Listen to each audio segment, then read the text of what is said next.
Gruckfin.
All right. Welcome to Sabby Sabs podcast. I'm your host, sabrinasalvati. My special guest tonight is Jordan Chariton. He's the co-founder of Status Coup, and he just recently published a new book entitled We the Poisoned, about the Flint cover-up. I want to go ahead and put that picture up here on the screen. We the Poisoned, exposing the Flint water crisis cover-up and the poisoning of 100,000 Americans. Welcome back, Jordan. Hey, thank you for having me. So I know it's been quite a bit, but I remember you were talking about that you were writing a book about Flint and you're working on that for quite a bit. I don't think I ever asked you about this, but let's go back to the beginning with the Flint water crisis, because you were actually the first one that I heard talk about this issue before corporate media even decided to touch it. How did you find out about what was happening in Flint from the very beginning with the water? Yeah, so in 2016, I was at the People's Summit, which, if you remember, was during like the Bernie Woodstock phase of the left. So I kind of knew about what happened in Flint, but I don't know. I guess I was like everyone else. I just naively thought the government was going to do something about it. So a resident came up to me at that conference. She was wearing a Flint Lives Matter shirt. And she asked me to talk, so we started talking, and like within like 30 seconds, I told my cameraman at the time, like, let's interview her. She was telling me was basically that like all the media had left. It was still a disaster. There was a lot of corruption involved that's kind of getting buried, and essentially just told me this was kind of like, you know, a plane crashed and everyone's deserted on the islands, and you know that the rescue choppers weren't coming. So that was July, I believe, of 2016. So I asked Jank, at the time I was at the Young Turks, so I asked Jank to send me there. To his credit, he did. So yeah, that was the first time I went, summer of 2016. And that was kind of like after Rachel Maddow had done her little town hall and after the media went there for 5 minutes. And like from that first trip, it just kind of radicalized me, you know, journalistically, because it was just very apparent from the beginning that this was, I mean, crisis is just an understatement. I mean, this was like an epic disaster that like is still a disaster. That's the part that the media has really hid from people. This is not fixed. This is not in the past. it's still 10 years later a disaster. So that's how I first learned about it. I went over the summer, and I just kept going back year after year. I've been there over 20 times, and it's kind of just become, obviously there's a lot of places with water problems. I wish I could cover them all, but for me, it just became, I, in good conscience, could not stop covering it when I knew that, people are still getting contaminated water. People are dying. I mean, cancer surging. This is a massive cover up. I mean, I think this makes Watergate look like child's play. So yeah, that's kind of the origin. Yeah, and it usually happens to certain communities. And I think what was interesting about this particular situation is, if I understand correctly, the politicians or the local politicians in Flint, Michigan were not fully held accountable. And nobody's been held accountable. That's the thing that really bothers me. I mean, I'm sure you're getting it, your viewers, all these fundraising emails ranting about democracy is on the line in the election, which would presume we actually have one, which we don't. But this is actually like a prime example of like an actual instance where democracy was removed. But you don't hear Democrats screaming about it. Republicans don't care. So basically, if your viewers don't know, Flint in 2011, so we're going back, the Republican governor came in and he just declared a financial emergency. It was a very controversial law, and he inserted unelected emergency managers. So they were kind of just like czars, and they took over power in Flint from the mayor, from the city council. So voters' actual votes, not that those politicians were doing the right thing anyway, but voters' votes were canceled, and unelected czars were put in place. And their first order of business was basically this scam, this scheme to privatize the water system. So no one has been held accountable, not local politicians, not state politicians in Michigan, not Wall Street banks, who I could explain at some point were involved with this fraudulent scam, not federal officials. The EPA knew that the residents were drinking poison, didn't step in.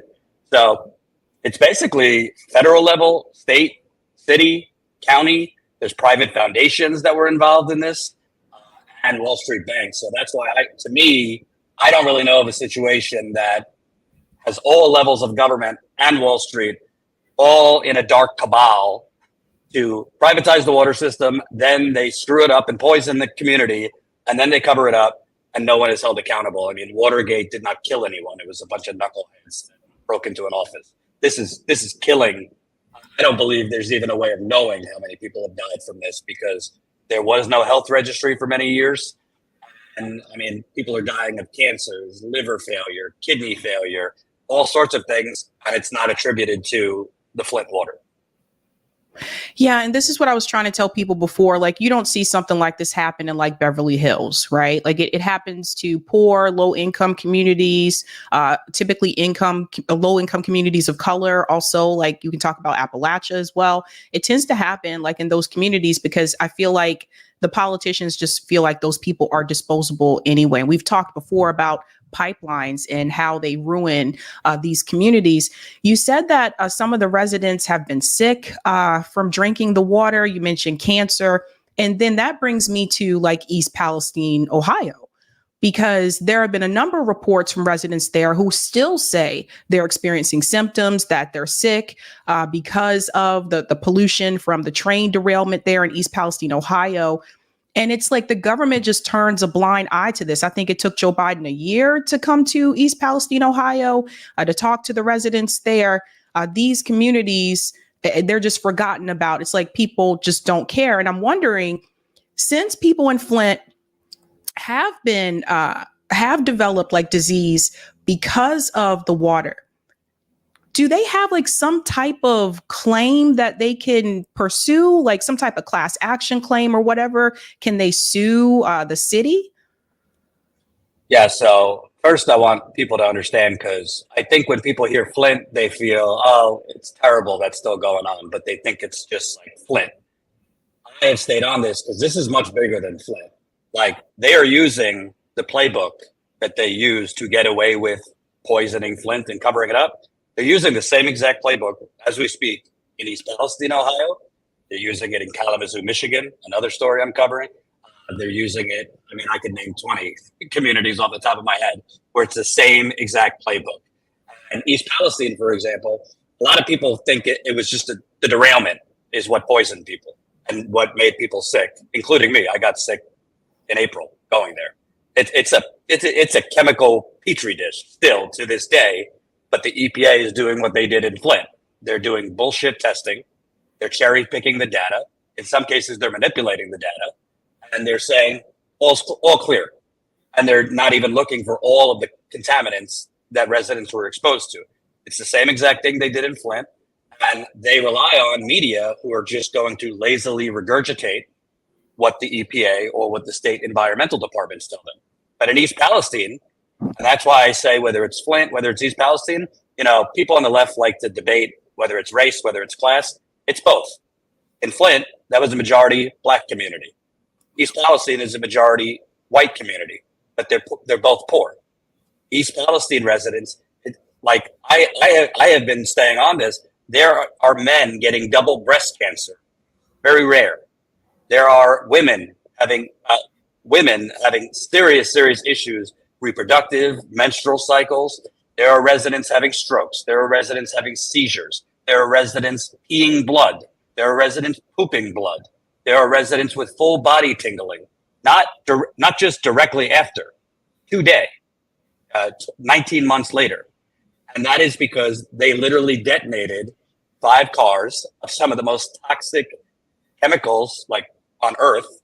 And those chemicals through the combustion created a whole series of others. I've been talking to a toxicologist. Through his analysis, he's been a toxicologist for over 50 years. He found 120 chemicals linked to cancer that were created by this explosion. And it didn't just go over Ohio or Pennsylvania. His analysis found that this spread to 8 states. So whether it's Flint, whether it's East Palestine, and I don't even like saying East Palestine because they're ground zero, but this is really like the entire 8 states. I mean, it's not just the East Palestine derailment. And I could just tell you, I mean, knock on wood, I don't really suffer from headaches. I went there in April. It was the first time I've been there. My colleague had done most of the reporting for us on the ground. I walked into a resident's home. Immediately, I had a splitting headache. Then I asked the resident to turn off the air purifier and the fan because it was being picked up when I was interviewing her. The audio was. As soon as she turned it off, my headache went from like a splitting headache to like delirious. Like I'm talking like loopy. And they told me that's what they experience every day. And meanwhile, you have the EPA saying everything's fine here. You have theoretically, I mean, J.D. Vance is a senator from Ohio, Sherrod Brown. I mean, this is bipartisan. It's both parties. And they basically just kind of, say they're trying to do more regulation on railroads. But meanwhile, cities, whether it's poor black, poor white, they're being made to be sacrifice zones. And there's a lot of, it's not just, when people think about these things, they think about the original incident. Flint, they switched the water. Or East Palestine, they blew up the cars with the chemicals. But there is serious, like I'm talking, Steven Spielberg could not create films like this. I mean, I have found evidence in Flint, and it's all in my book, of political payoffs to silence Flint residents. I found evidence of them, politicians destroying evidence before criminal investigations and during criminal investigations. I found witness tampering. I found evidence of politicians literally covering up deadly diseases, the Legionnaire's disease that spread throughout Flint, just covering it up. I found evidence of politicians calling news stations to tell them to kill the story on that deadly bacteria.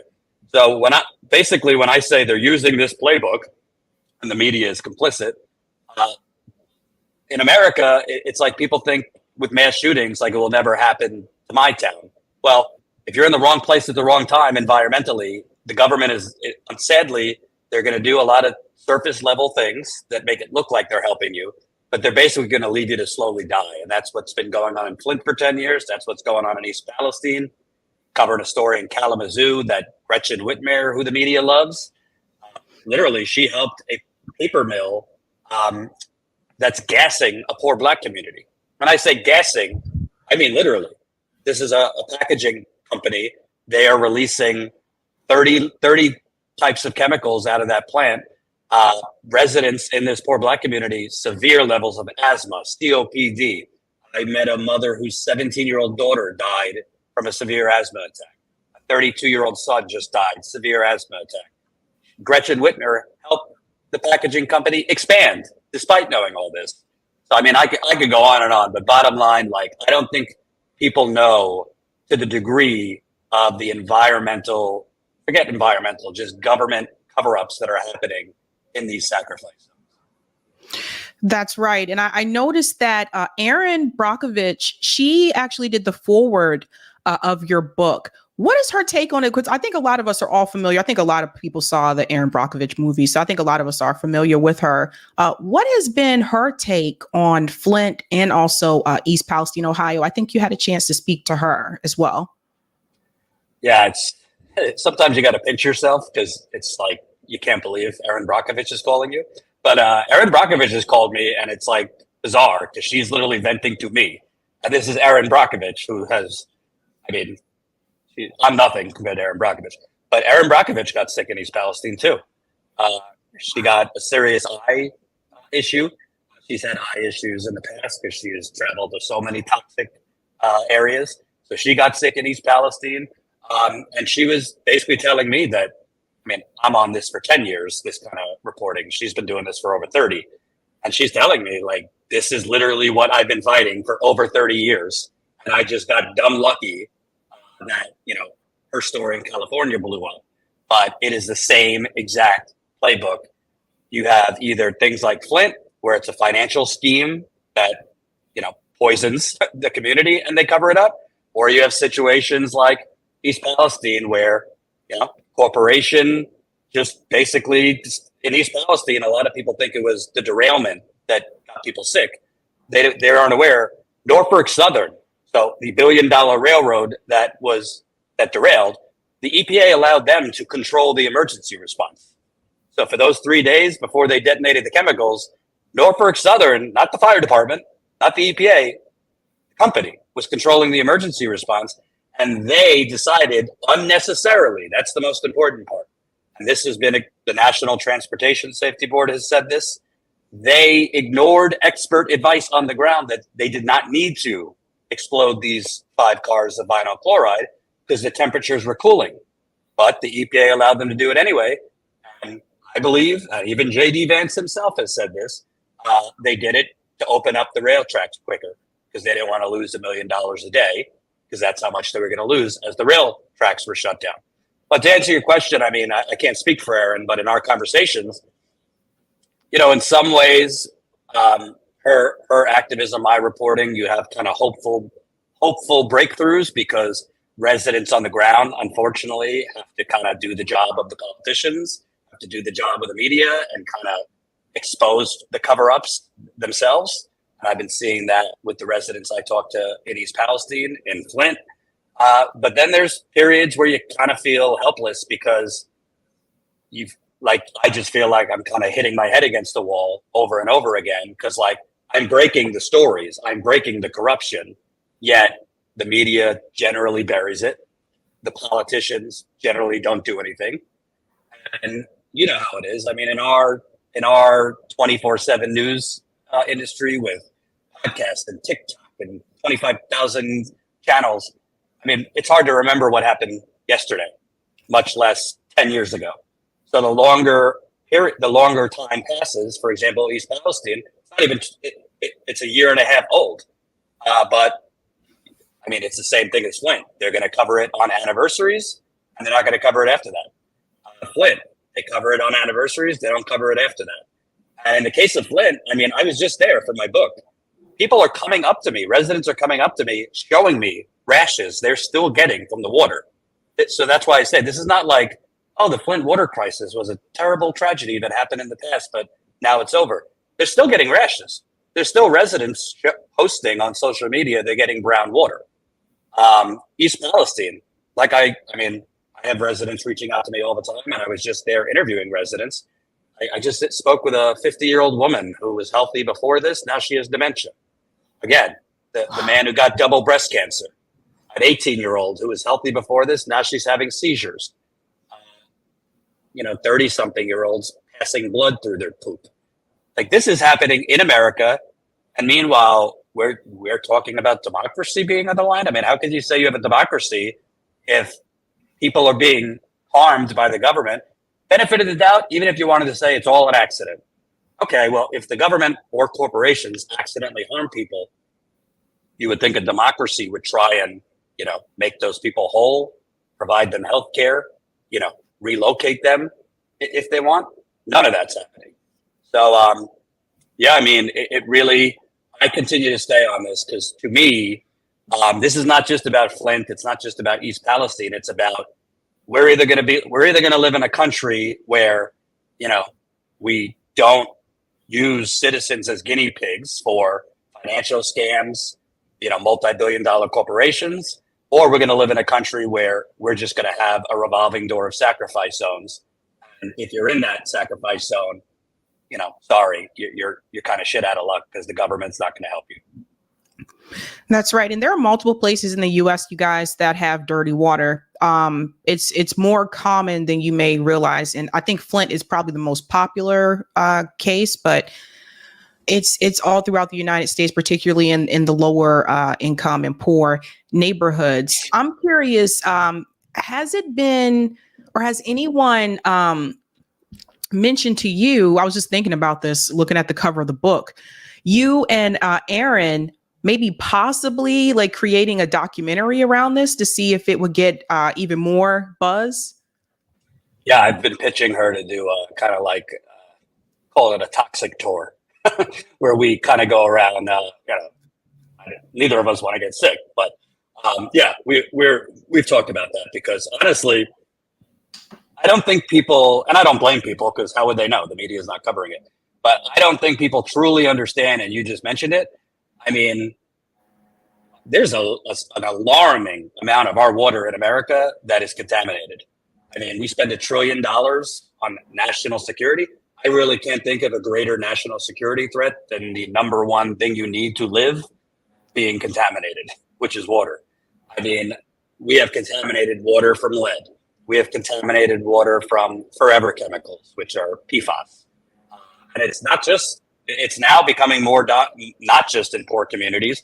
I mean, it's happening in communities that are a little wealthier but have old infrastructure. We have contaminated water because we didn't have an EPA till 1970. And there was pretty much no regulations. And even though we have regulations, the EPA is not enforcing them. So in Flint's case, General Motors dumped their shit in the Flint River for 100 years. So did DuPont. So did Dow Chemical. And the politicians said, oh, we'll just use the Flint River because who cares, right? It's just Flint. They're poor. I mean, we could go down the list. I'm sure Boston area, Massachusetts has dumping grounds. The entire deindustrialized Midwest, you have corporations that have dumped their waste in waterways. And people, it's either your direct waterway or the waterways they're dumping their waste into is then flowing down into other waterways that you get your water from. So, I don't want to scare people, but a lot of people wonder, how did I get cancer? I didn't have anyone could really get cancer, but I didn't have family history of XYZ type of cancer. I lived a healthy life and all of a sudden I got cancer. A lot of it comes from contaminated water. It's not going to kill you or give you cancer the minute you drink it. It happens over time. Same thing with miscarriages. I mean, a couple of years ago, I went down to North Carolina because they found these PFAS, which are those forever chemicals.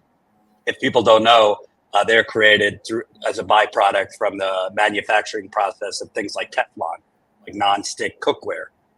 And finally, it was exposed that this corporation had been dumping PFAS in the Cape Fear River, which served 500,000 people their drinking water. And then women started connecting the dots. Wow, we've had a surge in miscarriages here for the last decade. So this kind of stuff is happening all the time. But the problem is our media, they don't report on the climate inferno because climate doesn't give you ratings, right? Chris Hayes on MSNBC said, it's the most important thing, but it doesn't rate. Well, they don't report on water either, which to me is pretty damn important because to them, it doesn't rate. But the problem is it would rate if you actually told them it's not just, oh, the water is contaminated. There's corruption involved with it. you have our government that is literally allowing corporations that purchase the government to just pollute the hell out of water. Let's not forget the air. Let's not forget the soil. So you kind of have this mixed bowl of whether it's the water, the air, the soil. I mean, hell, I don't know if you know about this. The media barely reported it. Just last week, there was a fire at a chemical plant in Akron, Ohio. It's about 45 minutes from Cleveland. This is what they do. There was a chemical fire. That thing was burning for days. The EPA declared it safe for residents to go home 5 hours after. It wasn't safe. Residents were messaging me and others saying they're having symptoms days after the EPA declared it was safe. So this kind of stuff is happening all the time, and it gets very little media attention.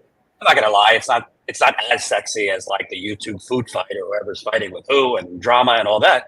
But I think it's pretty damn important. And you know, if people read the book on Flint, I hope what people get out of it, my book is, yes, it's about Flint and it's about water, but it actually exposes, based on my reporting, the biggest government cover-up of the 21st century. I think it makes Watergate look like child's play because nobody died from Watergate. I believe Flint, when it's all said and done, you're going to have, I mean, thousands and thousands and thousands of people who have died from this in Flint because heavy metal poisoning, the full damage does not happen right away. It gets worse and it manifests over years. And it wasn't just lead. There was bacteria in that water, E. coli, Legionnaire's disease, which is deadly, PFAS. And I can't tell you how many residents that I've become friends with in Flint over my reporting who have died. And it's just, it both really is upsetting, but it's also infuriating that this could be happening out in the open. And it's just kind of swept under the rug. Yeah, and to show people how this is bipartisan, I remember when Barack Obama was president, he went to visit Flint and he told the people, "Oh, the water's fine," and he pretended to drink the water from what I remember. But he put the glass up to his lips, but he didn't actually drink the water because he knew it wasn't fine. But then when Donald Trump was president, it's not like Trump came in and tried to, hold those officials in Flint accountable either. So it's a bipartisan thing where they're just neither one of these political parties are really cracking down on these types of issues. We live in the wealthiest country in the world. We should have clean drinking water. Like, this doesn't make any sense to me, but it's another one of those things that I feel our government overlooks. And then when I look at someone like JD Vance, it's really surprising to me that I haven't seen anyone yet. And if you have, let me know. I haven't seen anyone bring up Flint or in particular East Palestine. I haven't seen anyone bring that up to him when they interview him. It's his state. Yep. You would think, right? But that's why I say the media is part of the problem, because the media has an attention span of a gnat. After a mass shooting, they'll cover it for 2 days. Done. After a community, trains blow up over a community, done. And just to drill it home to your audience why this is bipartisan. So in the case of Flint, why I say this is an ongoing cover-up. So, people know that the origin of Flint, it was a Republican governor, yada, yada, yada. But residents in Flint were overjoyed in 2018 because they were voting for Governor Gretchen Whitmer. The Republican administration, poisoned them and then covered it up. So they were hopeful because Gretchen Whitmer ran on delivering justice for Flint. She ran on, I'm going to reopen the water stations that the Republican governor had shut down. Those are the free water stations at churches and et cetera that residents depended on. She didn't reopen the water station. She's been in office for 6 years. She delivered a state park to Flint, nothing else. And then there's the Attorney General of Michigan, a Democrat, who is beloved on MSNBC. She just spoke at the DNC. She happens to be gay and, was screaming about Trump could take my wedding ring over my, dead body. That's great. More power to you. She literally sabotaged the criminal investigation. The Democratic Attorney General sabotaged the criminal investigation. So when people ask, how is nobody in prison after 10 years? The Democratic Attorney General came in. She fired the prosecutors that had been building the case for 3 years, based on my reporting, they were building a case against the former governor for involuntary manslaughter, which would have been historic in American history. No governor has been charged with it. They were building a massive financial case, a RICO case. So RICO was created in the 1970s to go after organized crime. They were close to charging that. She comes in, she fired all them. You'll see in my book, I believe, for petty political reasons. She put in completely amateur hour prosecutors that just so happened to have donated to her campaign for attorney general. She dropped charges against 8 state and city officials for the reasons don't make sense. And lawyers I've spoken to told me it doesn't make sense. Then she recharged them with lesser crimes. And then the state of Michigan Supreme Court, in a 6-0 decision, so like conservative judges, liberal judges, they threw out her charges. And now today, present day, 10 years later, so now that the investigation is over, because the state Supreme Court threw out her case and she was forced to end the investigation, I put in freedom of information requests to get documents about that RICO case, the financial case, because this was all a privatization scheme to build a brand new water system that was completely unnecessary, and Wall Street banks were in on it. Her office told me they didn't have the documents. I knew that was not true. I had sources and receipts that they had the documents. So I publicly kind of hinted at suing them. Suddenly they saw Jesus and said, well, look for the documents again. They found the documents, but told me they can't give them to me. So they have documents outlining a massive financial fraud that was the original spark that poisoned 100,000 people. And she's not giving them to me, I believe, A, because it would expose Wall Street banks that were involved with this, and Wall Street banks purchased the Democrats and the Republicans. B, because if this was exposed, the state of Michigan could actually go bankrupt. I don't want to get too in the weeds, but the state of Michigan's Attorney General office actually signed off on that financial deal. So if it went forward in criminal court, bondholders could sue the state of Michigan. So essentially you have the Republicans poison them, and the Democrats who promised justice are helping cover the whole thing up. So you tell me. I mean, I know a lot of people have, their blue hat or their red hat on. Well, isn't the only color that matters here green? Because the Republicans poison them, the Democrats are helping the Republicans just bury the whole thing. And who suffers? The people of Flint. And to answer your other question, there was a massive civil case on behalf of the Flint residents. They were awarded $600 million, which might sound like a lot on surface, but cut off $200 million off the top for lawyers. So it's only $400 million. And when you really break it down, residents might get per household like enough to get a used car. They're not getting Medicare for all. They're not getting lifetime free testing because they need to be tested for lead and other things throughout their life. They're not getting, there's children who have severe issues, learning disabilities from the heavy metal poisoning. There's been an increase in autism. You have crime is up because lead damages your brain and affects your mood. A lot of research shows high crime areas a lot of times have high lead levels. So there needs to be a ton of money, not just for physical health care, but for mental health. And that's not going to happen. And Gretchen Whitmer, again, the Democratic governor and the attorney general, they were the ones that oversaw that, frankly, shitty settlement. So, I mean, I just want people to know, I think a lot of people, maybe less so our audiences, but a lot of normie Americans seem to think that, this shit only happens under Republicans. No, this stuff is happening through both parties.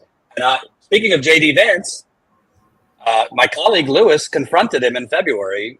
We were there for the 1-year anniversary in East Palestine after this happened, and said, hey, evidence is coming out that Norfolk Southern intentionally and unnecessarily blew up these cars. Are you going to call for a criminal investigation? It's on camera. He told my colleague that, well, we're going to wait for the final NTSB report before any of that. Okay. Final NTSB report, that's the National Transportation Board, came out, Travel Board. And they said that Norfolk Southern ignored the experts on the ground telling them they did not need to detonate the cars, that the temperature of the cars were cooling. J.D. Vance, in a Senate hearing with the chair of the NTSB, I'm paraphrasing, I don't have his direct quote in front of me, he said, it sure seems like this town might have been poisoned intentionally to reopen freight, to reopen the rail lines quicker. I reached out to JD's office. I said, are you going to call for a criminal investigation? No response. I reached out to Democratic Senator Brown's office. He's up for re-election, Sherrod Brown. Are you going to call for a criminal investigation? Gave me some vague statement, but didn't call for a criminal investigation. The governor of Ohio, Mike DeWine, no response. Are you going to call for a criminal investigation? John IDF Fetterman, you going to call for a criminal investigation because this affected Pennsylvania too? No response. So it's kind of both. It's Republicans, it's Democrats. For some reason, maybe just look at their donors, because a lot of them got money from Norfolk Southern. They can't bring themselves to call for criminal charges. And by the way, what's the difference between Boeing, which is rightfully, there's criminal investigations into them, and Norfolk Southern? Based on my research, there's more black and white evidence that Norfolk Southern, committed at the very least involuntary manslaughter by poisoning unnecessarily this town. And there's not a peep from any of these politicians that there even needs to be an investigation. Yeah. Even when it comes to the issue of Medicare for all, I don't know if everyone's aware of a town called Libby, Montana. But for those who are not aware, Libby, Montana, and they're pretty quiet about this. From my experience, people have reached out to people in Libby, Montana, and I don't think they want media there to cover it. But they were able to get some type of Medicare for all under the Obama administration because they were poisoned. I believe it was asbestos. I think that was what they were poisoned with. So somehow they were able to get like Medicare for all for everybody in Libby, Montana because of that. And that's why, like, when I looked to like East Palestine, Ohio and Flint, like they should have been given Medicare for all too, but they're very skittish about it. I don't know if you tried to reach out to them, Jordan, but they're very skittish. You did. Yeah. So they don't really want. That was literally, I've been doing this for a decade. It is the only time that a community has asked me not to come, a community like this. I can't speak for all of them, but I think a lot of them don't want people to know that they have it because they're afraid it would be taken away. But for those of your viewers who don't know how that happened, so Libby, Montana had an asbestos disaster, again, because of a corporation was reckless. A lot of people died. And during the Obamacare fight, so like 2009, 2010, Obama needed every Democratic vote, even for that watered down, kiss to the insurance industry. So the senator from Montana at the time, I think it was Max Baucus, basically played hardball and said, yeah, I'll give you my vote. You have to give my people, whatever he called it, universal health. And good for him. He should have done that. And good for them. They deserved it. But there's a difference between Libby, Montana and Flint. Libby, Montana is 96% white. Flint is 53% black. It's not, it's not necessarily like a super wealthy town, but it's not like as impoverished as Flint. East Palestine, pretty conservative. I think voted for Trump by 70%, but very poor.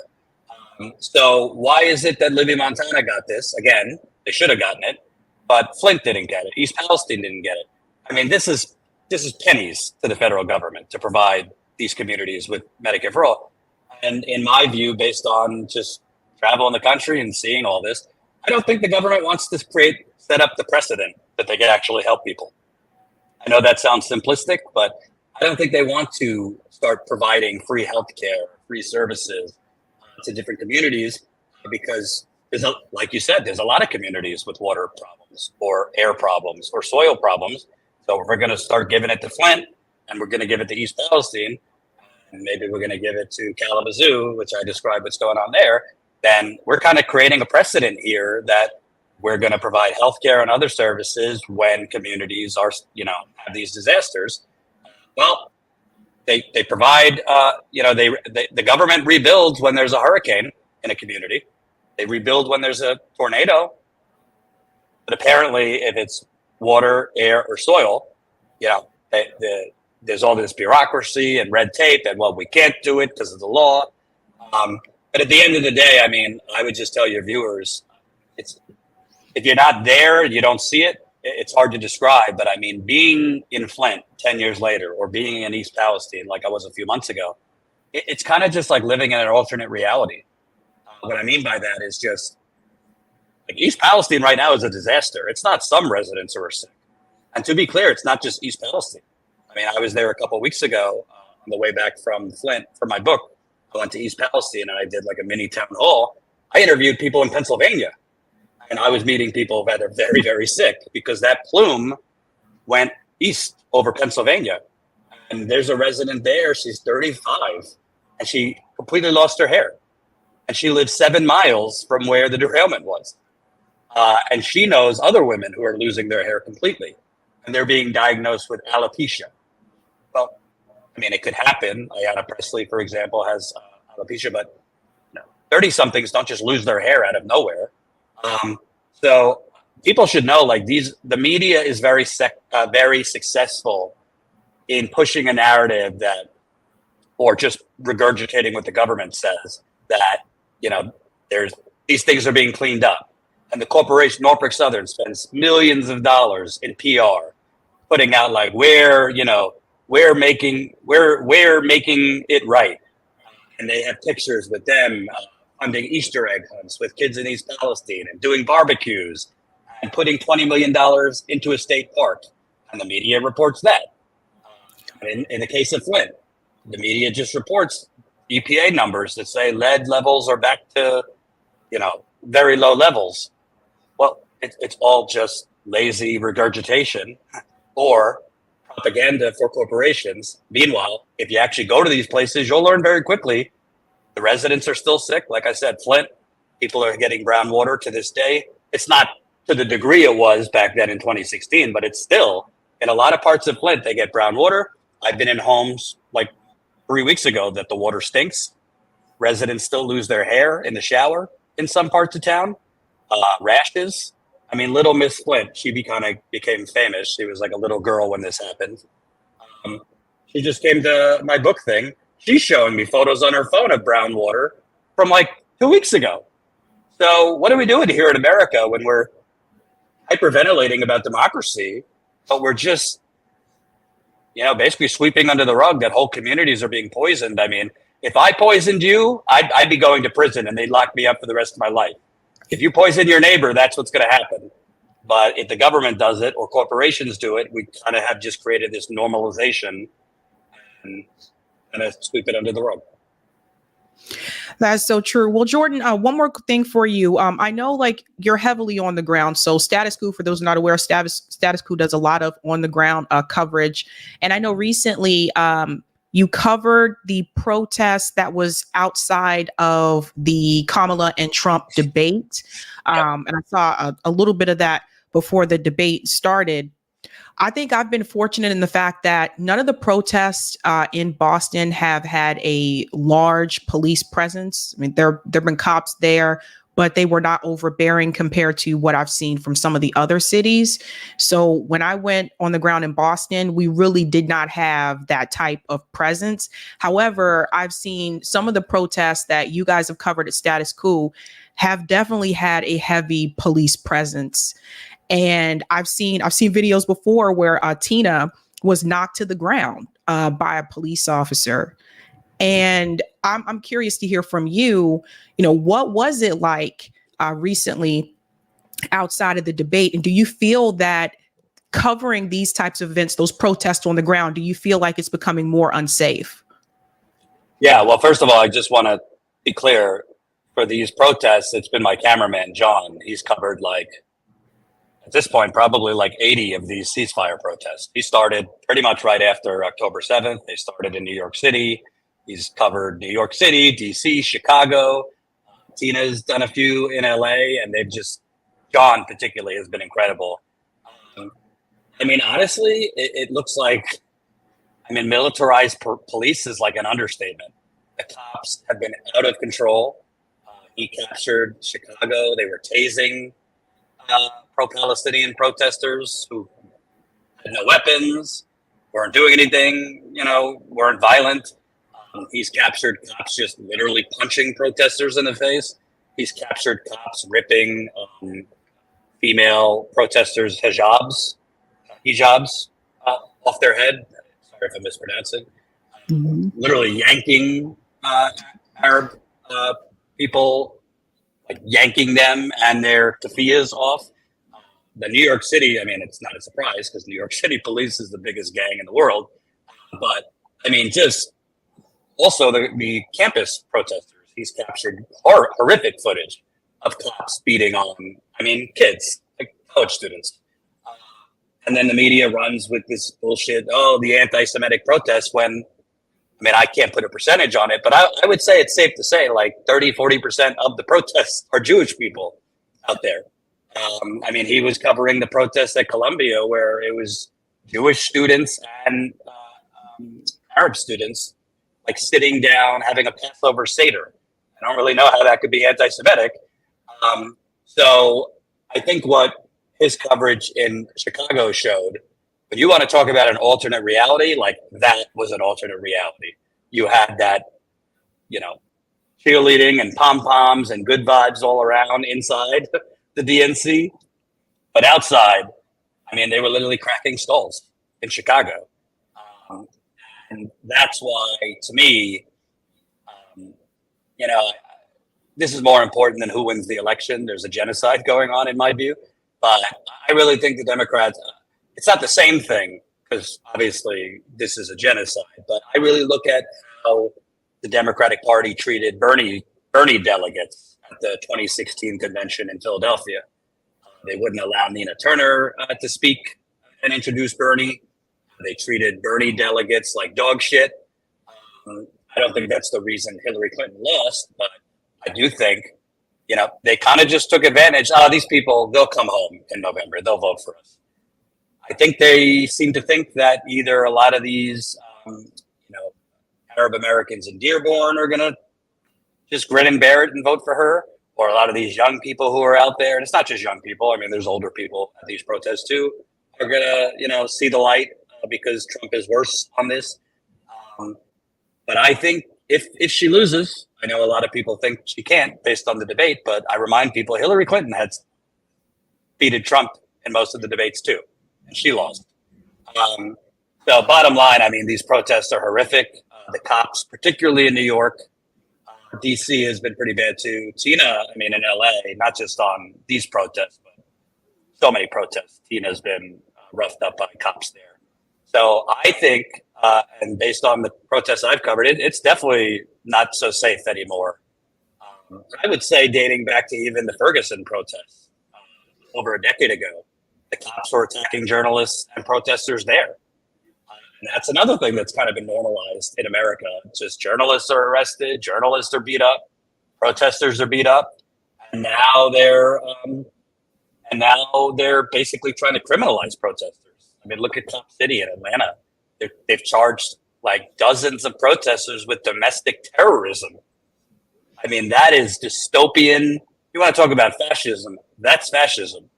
So, I would say, listen, as independent journalists, I'm not going to say we have it as bad as, third world countries where you could get killed. But at this point, I don't feel safe protesting. And John, when I get on the phone with my cameraman after these protests, because he's been covering these solo, you could tell it mentally wears on you when you're just trying to do your job and show what's going on, but the cops are harassing you. The cops have pushed my cameraman, and also seeing the brutality of what they're doing to protesters. We describe ourselves as America, freedom. Kamala Harris is pushing, this message of freedom. Well, I don't know how free it is if when you're just trying to protest peacefully, the cops are either going to, beat you, falsely arrest you. It's really getting ugly out there. I hear you. I totally hear you. Well, everyone, again, Jordan's book is called We the Poison, exposing the Flint water crisis cover up and the poisoning of 100,000 Americans. Where can people get the book, Jordan?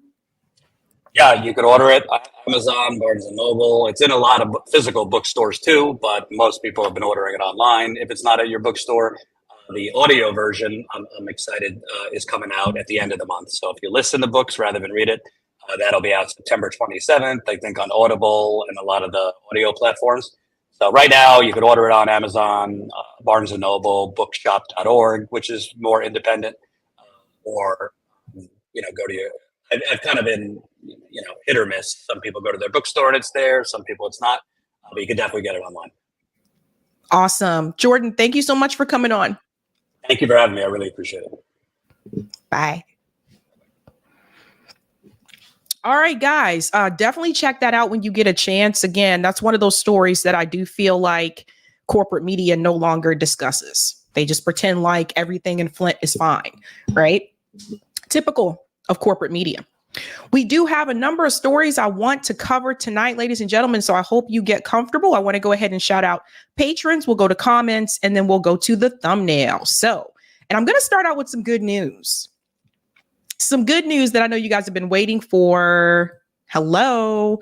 All right. Shout out to everyone who is a Sabby patron. Thank you guys for your support. If you're interested in being a patron, I have 5 categories here. Ultimate, Sabinators. There's also Sabsters. Don't forget about the Sabbies. The Sabbies. Don't forget about those guys. And of course, there are members. Thank you guys so much. Really appreciate you. And I want to give a special shout out to new Sabby patrons. Over here, we like to call them newbies. So let's give a shout out to Karen McMillan, Mary Rose, Kathleen Malas, and Matthew Baumeister. Thank you so much and welcome to all of the newbies. Hello. Thank you. Yeah. All right, guys, let's go to some of these comments here and then I'll get to the thumbnail. Let's give a shout out to John Farrow for becoming a member.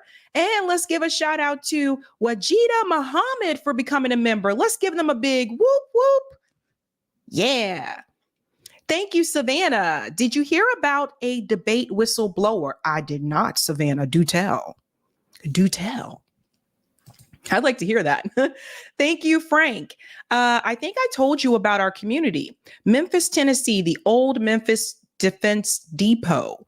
They buried 3,000 chemicals in the ground. I had a stroke last year. Middle sister has a tumor. And now, as of July, our eldest sister is dead. I am so sorry to hear about that, Frank. I'm sorry for your loss. That is insane. That's crazy. But you guys see, it's happening all over. And again, corporate media doesn't report on it. Thank you, Roger. Question for JC on The Rock. Okay, I'll go to that. I could probably already answer that, and thank you, Cloudness. Did you see the DNC shills attacking Jill Stein? Yeah, they're coming after Jill because I'm going to cover Jill's big endorsement tomorrow night because I have like 5 stories to cover tonight, but I'm going to cover tomorrow and then I'll add that to it because it's part of that. Let's get the comment on Rockfin, Eric, and then we'll go to that thumbnail. Thank you for the tip, Roger. Ohio Bill HB 174 and Michigan HB 5966 would establish single payer for Michigan and Ohio. The voters of both those states don't have to wait. They can take those bills and run them as CBI amendments. They can also do the same for a state and local public bank to finance infrastructure and replace those pipes in Flint, East Palestine, and statewide. Oh, this is what you were asking. Jordan, can you take that message back to them since the government won't do it? I can. Roger, can you send me the same message in a DM and I can forward that to Jordan? Thank you. Thank you. Okay. Based. All right, guys, what are we going to discuss tonight? What else are we talking about? And every story is not on the thumbnail because I got another one too. I think I'm going to start out with the good news one first.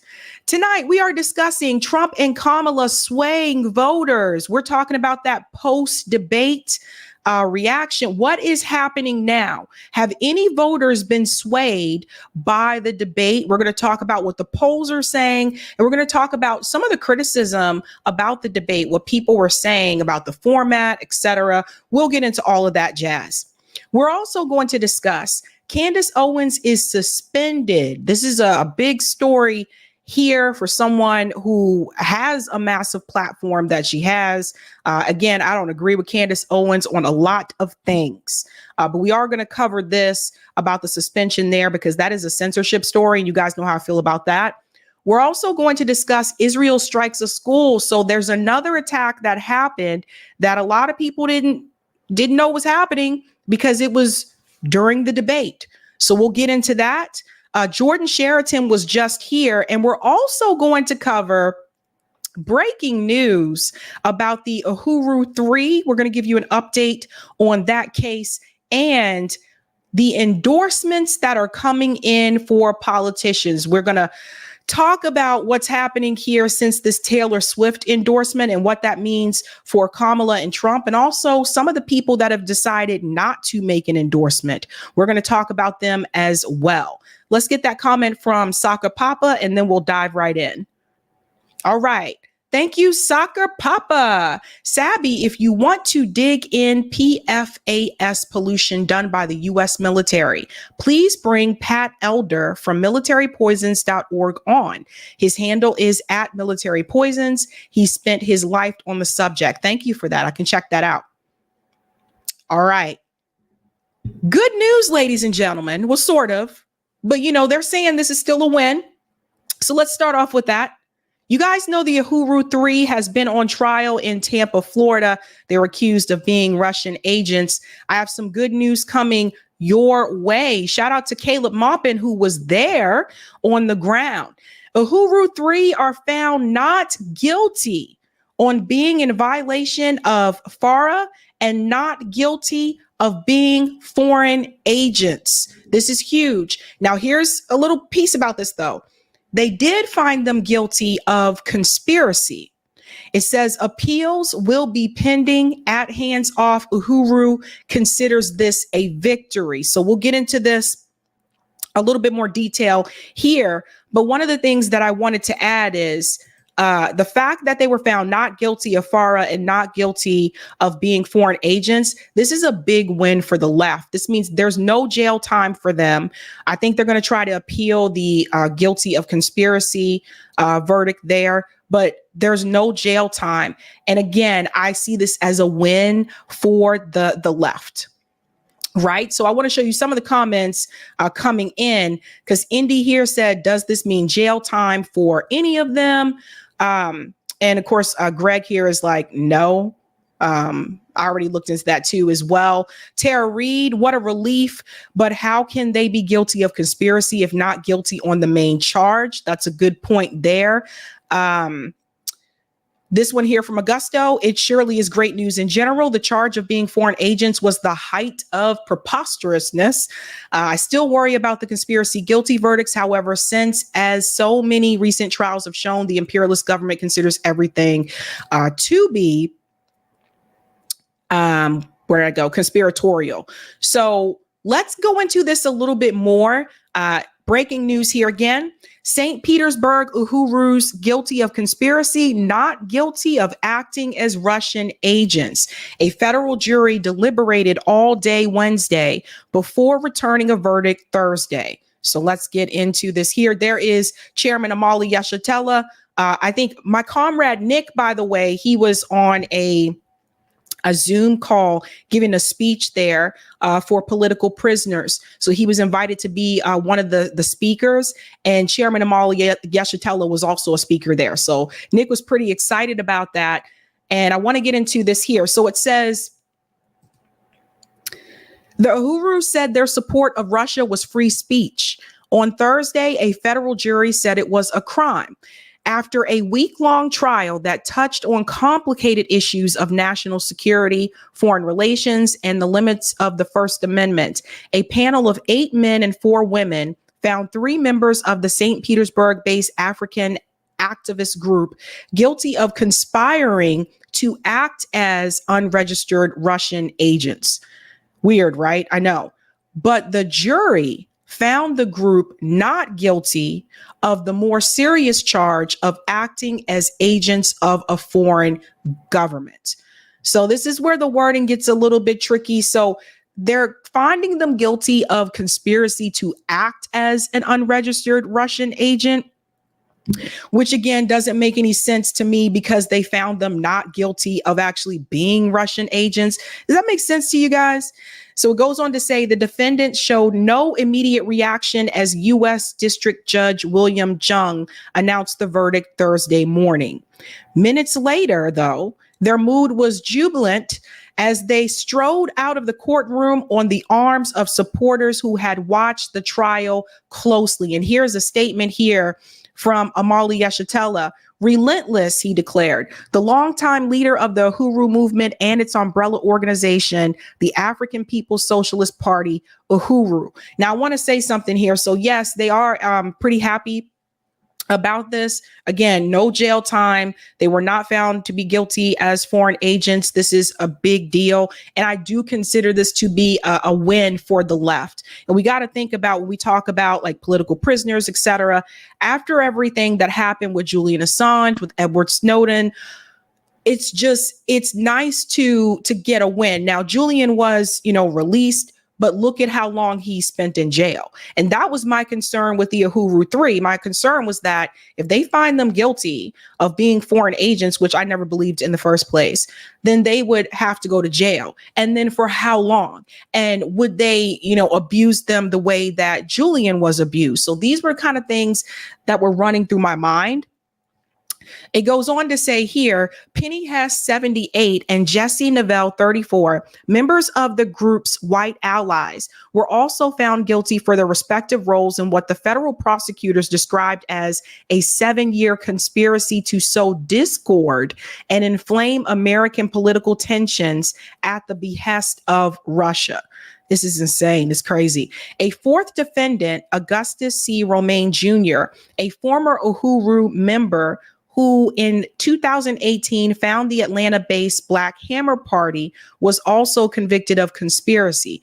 The conspiracy charge, the less serious of the two charges, carries a maximum sentence of 5 years in prison, but no sentencing date has been set. And from what I've heard from them, it doesn't sound like they're going to receive any jail time.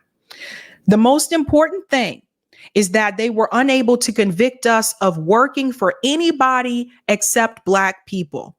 Yeshitela said in a news conference afterward on the front steps of the U.S. District Courthouse, I am willing to be charged and found guilty of working for Black people. This was one of the things that Chairman said over and over, is he said, like, we don't need to be told what to do by Europeans. We're helping, the Black community. We're helping people in our communities. They had food pantries. They're clothing people. They're teaching people those types of things. And Amali Yeshitela was very firm about that. He said, we don't need Europeans to tell us what to do. Excuse me. Behind him, supporters raised fists and again shouted Uhuru. The Swahili word means freedom. Yeshitela praised their lawyers, calling them a legal dream team that was a nightmare for the prosecution. This doesn't stop here, said Matuki Akbar, who represents Novell. We will appeal this. So they're trying to get the conspiracy charge appealed. And then let me go down here. Hess's attorney, Leonard Goodman, said he wasn't sure why the jury reached the verdict that they did. He speculated that they may not have fully understood the charges. He reiterated the defense's argument that the government prosecuted the Uhurus to censor them for their pro-Russian views. So again, you may not agree with Uhuru movement, but the reality is this is another case of censorship. This case has always been about free speech, he said. The trial capped a 2-year legal saga that began when FBI agents raided the Uhuru house in southern St. Petersburg and several other properties connected to the group. An indictment unsealed the same day detailed allegations that a Russian man, Alexandra Arnov, had worked for years to foster relationships with American activist groups in an effort to exploit and enhance U.S. political divisions and spread pro-Russian disinformation. It's always about Russia, isn't it? It's always Russia.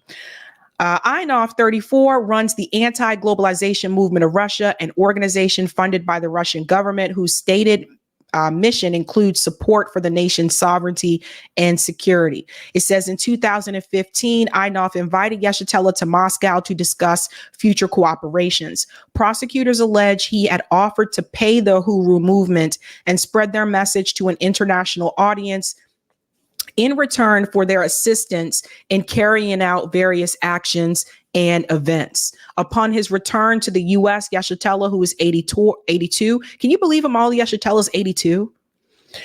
Told other members of African People's Socialist Party that it appeared Ainov's group was an instrument of the Russian government, and that does not disturb us. In the years that followed, the Uhuru movement took on a decidedly pro-Russia bent. At Ainov's behest, prosecutors said they published Russian propaganda, included articles written by him in their newspaper, The Burning Spear, hosted him in video conferences, and organized protests featuring Russian messaging and disinformation. Everything's disinformation. Everything's Russia and disinformation nowadays. It goes on to say here, prosecutors described him as a middleman between Russian intelligence and the Uhuru movement, over which they said he exercised direction and control. The connection, the government argued, effectively made the Uhurus act as Russian agents. The defense adamantly denied that Ainov controlled the group. This is very important, too, because Amali Yeshitela has been activist for years. It goes on to say Amali Yeshitela is not for sale.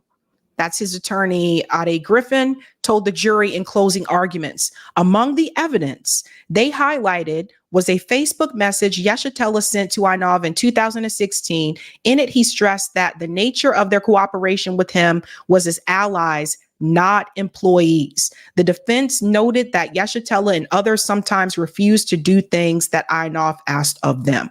So that is, thank God for that Facebook message, right?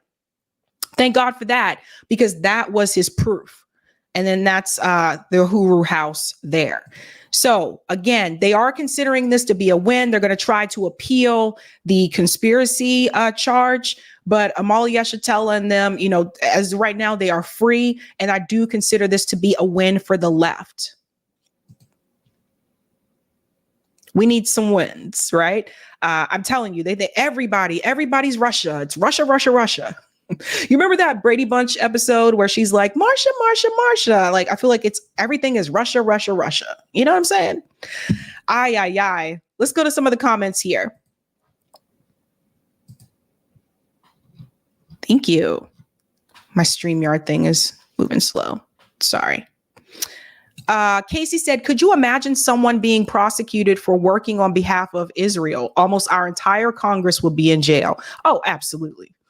Absolutely. That's the hypocrisy. You know, I don't know. Let's see. Some of the comments are funny. I'm sorry. I know, that's what I was saying. Torwin said, so they are saying they conspired to be foreign agents, but that they failed to be. How does that even make sense? Exactly. That's why I think, you know, they are going to appeal that, and I think they'll be able to win that appeal. So, but Amali Yeshitela seems to be pretty happy about the outcome, about the results. So I think that's important. Yeah. All right, guys, if you have not had a chance to do so, go ahead and smash that like button. Let me go ahead and put that up on the screen for you here.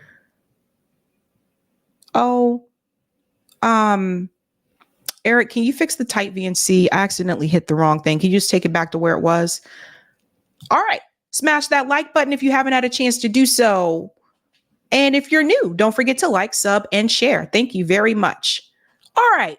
We're going to move into the post-debate jargon because there's a lot being said right now, right, about the debate. And the question that I had is, do you believe that this debate swayed voters in one way or another? I have a little bit of information here to share that shows it may have swayed some people, but not much. I honestly think that going into this, if you were supporting Kamala Harris, I think you're probably still supporting Kamala Harris. I think if you were supporting Donald Trump going into it, you're probably still supporting Donald Trump. And I think the question remains, did either one of those candidates capture any of the independents or the people who are undecided and they don't know who they're going to support or if they're going to participate this November? Now, I want to start with the feedback about the debate. It is clear a number of outlets have reported this, and that is that Kamala Harris won the debate. So this is coming from liberal media and conservative media. Even some of Trump's own, campaign peeps are saying that she won. Even RFK Jr. is saying that she won the debate. And I guess if you look at like the metrics of a debate, that's what it would lean towards, right? I think one of the things that Kamala Harris was able to do is that she was able to kind of get Trump to go into one of his like rambling stages where she kind of knocked him off his game a little bit. I think he started out strong with the economy, but then he starts to go off in like these little tangents and things like that. And I want to show you this from Fox News, because Fox News is even saying that he fell into a trap. This is interesting. Fox News is saying he fell into a trap. So it's not just for every one of her games. They were all tactics. So when she would poke the bear, he would growl back. And she would keep poking the bear. And especially when it came to, of course, the crowds. She knew every single one of his weak points, and he would defend it instead of answering the question and just staying on task. He was spending most of his time hitting her back with the ball and also defending himself, which was not a good approach in my personal opinion. So when he gets into his emotion, and when you get into emotion, that's a very dangerous place to be, because you can lose control of your objective opinions and your logic when emotion override it. And that happened many times, because when Harris poked the bear, that affected him emotionally. He went right into the emotional place, overrid his logic.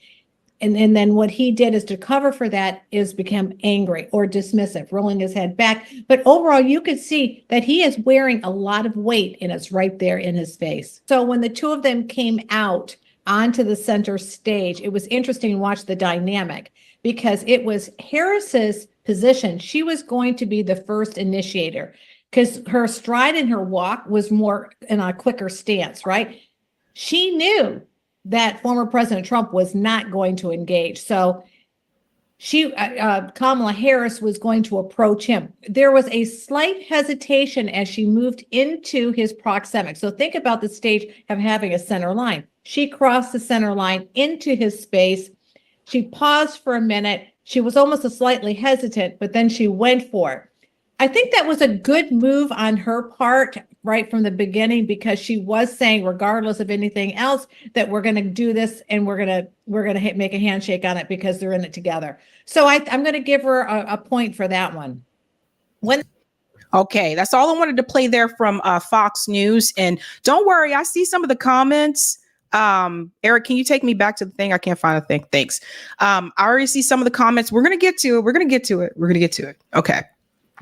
Although all of these different outlets are saying that Kamala won the debate, it was very obvious that there was bias there. I wasn't surprised about that. I would have been surprised if there was no bias in this debate, because we've seen them do this before. We've seen them have bias when it was Hillary and Bernie that were debating. I remember there was some type of bias even when it was Barack Obama and Hillary Clinton. And I think, was Joe Biden on that stage too? I think Joe Biden was on stage too at that point in time. What's the gentleman's name? He passed away. Oh gosh, I can't remember his name. Oh, I can see his face, but he's like the guy. He was a former politician, Mike Gravel. There was bias against him. I remember this. So I would have been surprised if there wasn't any type of bias. But Glenn Greenwald points out a couple of things, and I want to bring this up as well. And it's on both sides. It's not just Glenn. We're going to show Nina Turner acknowledged that there was bias. So check this out.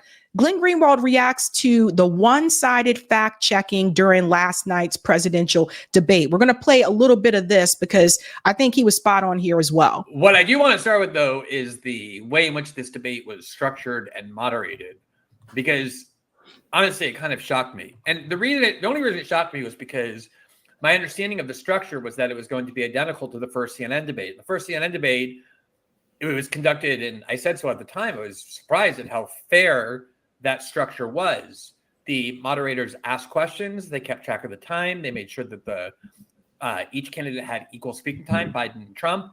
They did not try to fact check in real time, which I think was a crucial decision, because the problem with trying to fact check in real time is that it is impossible to do a comprehensive job in doing that. Both candidates are constantly getting things wrong. They're speaking erroneously. They're exaggerating. They're minimizing things. They're inventing things. They're lying. That's what politicians do.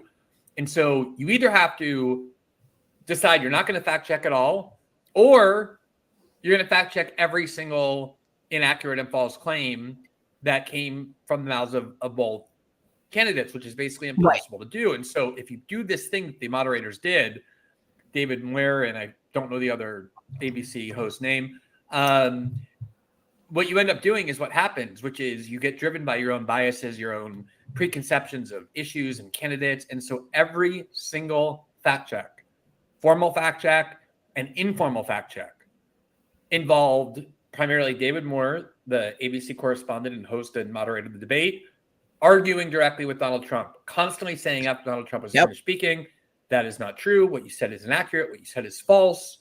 Donald Trump would then respond. They would get into an argument. And never once, not a single time, did the moderators ever tell Kamala Harris that anything she said was out of context, was misleading, was deceitful, was exaggerated, or was false. And it's not because Kamala Harris spoke for 90 minutes without uttering false statements. She had an endless number of false statements. That even CNN, after the fact, they said Kamala only had one false statement and Trump told 99. I remember seeing those numbers there and I'm like, no, that's obviously not true. They didn't even fact check her on the easiest one to fact check, which was the fracking ban. They didn't fact check that at all. She uttered that could easily and should easily have been subject to fact checking. She lied about Trump's position on IVF. She lied about his comments when he said there are good people on both sides. She said that he was praising the Nazis and the anti-Semites when he made very clear that those were the people he was condemning and vehemently condemning. There were so many. She said that the Trump administration left the Biden administration the highest level of unemployment since the Great Depression, when it was absolutely false to say that. There was a higher level of unemployment after the so-called Great Recession of 2000. None of these things were fact-checked. You go on and on. So it was so clearly intended to use the authority of the moderator, whatever the authority that still retains in people's eyes, to press their thumb on the scale of Kamala Harris. Because obviously, if the only thing you're ever saying when fact-checking and when claiming that a false statement has been made is doing that to one candidate and not the other, you're obviously trying to create the impression that one of the candidates, Kamala Harris, was constantly telling the truth and the other, Donald Trump, was constantly lying. So it was remarkable to me just how blatant they were about it. Like, if you're going to do that, at least just give a token fact check to Kamala Harris over something that's not even, they didn't even bother pretending. And it wasn't just the official fact checks. It was also just this constant bickering almost on the part of the moderators. Whenever Trump would say anything, they would just kind of make asides about how he didn't answer the question or how something that he said was out of context. And they never, ever once did that with Kamala Harris, despite the fact that for the vast majority of the occasions when she was asked a direct question, she refused to answer. Just as one example that sticks in my mind so vividly because it was so obvious, was they asked her, when you left Afghanistan, the withdrawal caused the death of soldiers. Do you take any responsibility for that at all? Do you take any accountability whatsoever. And she just ignored the question. She completely blew it off, and she began talking about what Trump did wrong with Afghanistan. So if they were treating their candidates equally, they would have said, I know, but I asked you a very direct question. Do you think that you have any responsibility for the loss of lives of those 13 soldiers in the way the withdrawal was carried out, or the leaving behind of American soldiers? They never once did that. It was such flagrant bias, even though the rules were intended to preclude that bias as much as possible. I don't know what the rule on fact checking was. I assumed it was the same as the CNN debate. But again, either you have to not fact check and leave that to journalists to do afterward, or you have to fact check each candidate equally. And the fact that they fact checked only Trump repeatedly and explicitly was remarkable. Now, obviously, but not surprising to me, because ABC News is, left leaning, right? So this is why I believe the debates need to be returned back to the women of League voters. That's what it needs to go back to, not these partisan networks. Now, Nina Turner, this is another interesting one.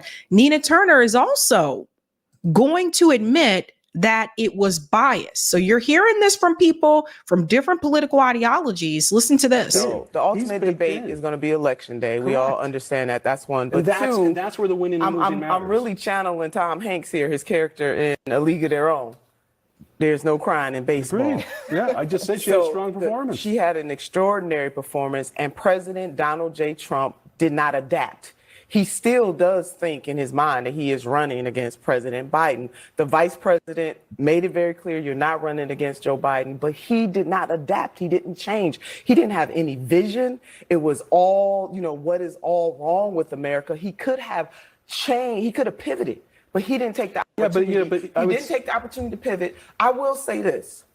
When I rewatched it, I will give you guys that some of the questions that they asked and came back at the president with was harsher. More than one thing can be true at the same time, but there is a however. Yeah. So he did not. Thank you for your honesty. Let me pause there for just a second. One of the things I noticed that they did, because believe it or not, I put myself through that torture and went back and watched some of it again for tonight's show. But one of the things that I noticed that they did is that they were quick to propose questions about Donald Trump's past, but they didn't propose questions about Kamala's past, with the exception of Afghanistan. So like, for example, they didn't dive into anything about criminal justice, about her record as a prosecutor. They didn't ask her to basically defend her record, or can you explain why you incarcerated so many, particularly Black men in California, why your prisons were overcrowded in California. They didn't really dive into her past, but they did dive into Trump's past. And when they didn't dive into Trump's past, Kamala brought it up. Like, she brought up the Central Park Five and all the kind of things and stuff like that.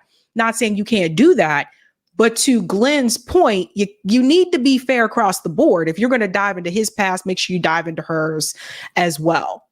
I'm curious. Okay. What did you think was harsher? I'm just honestly curious.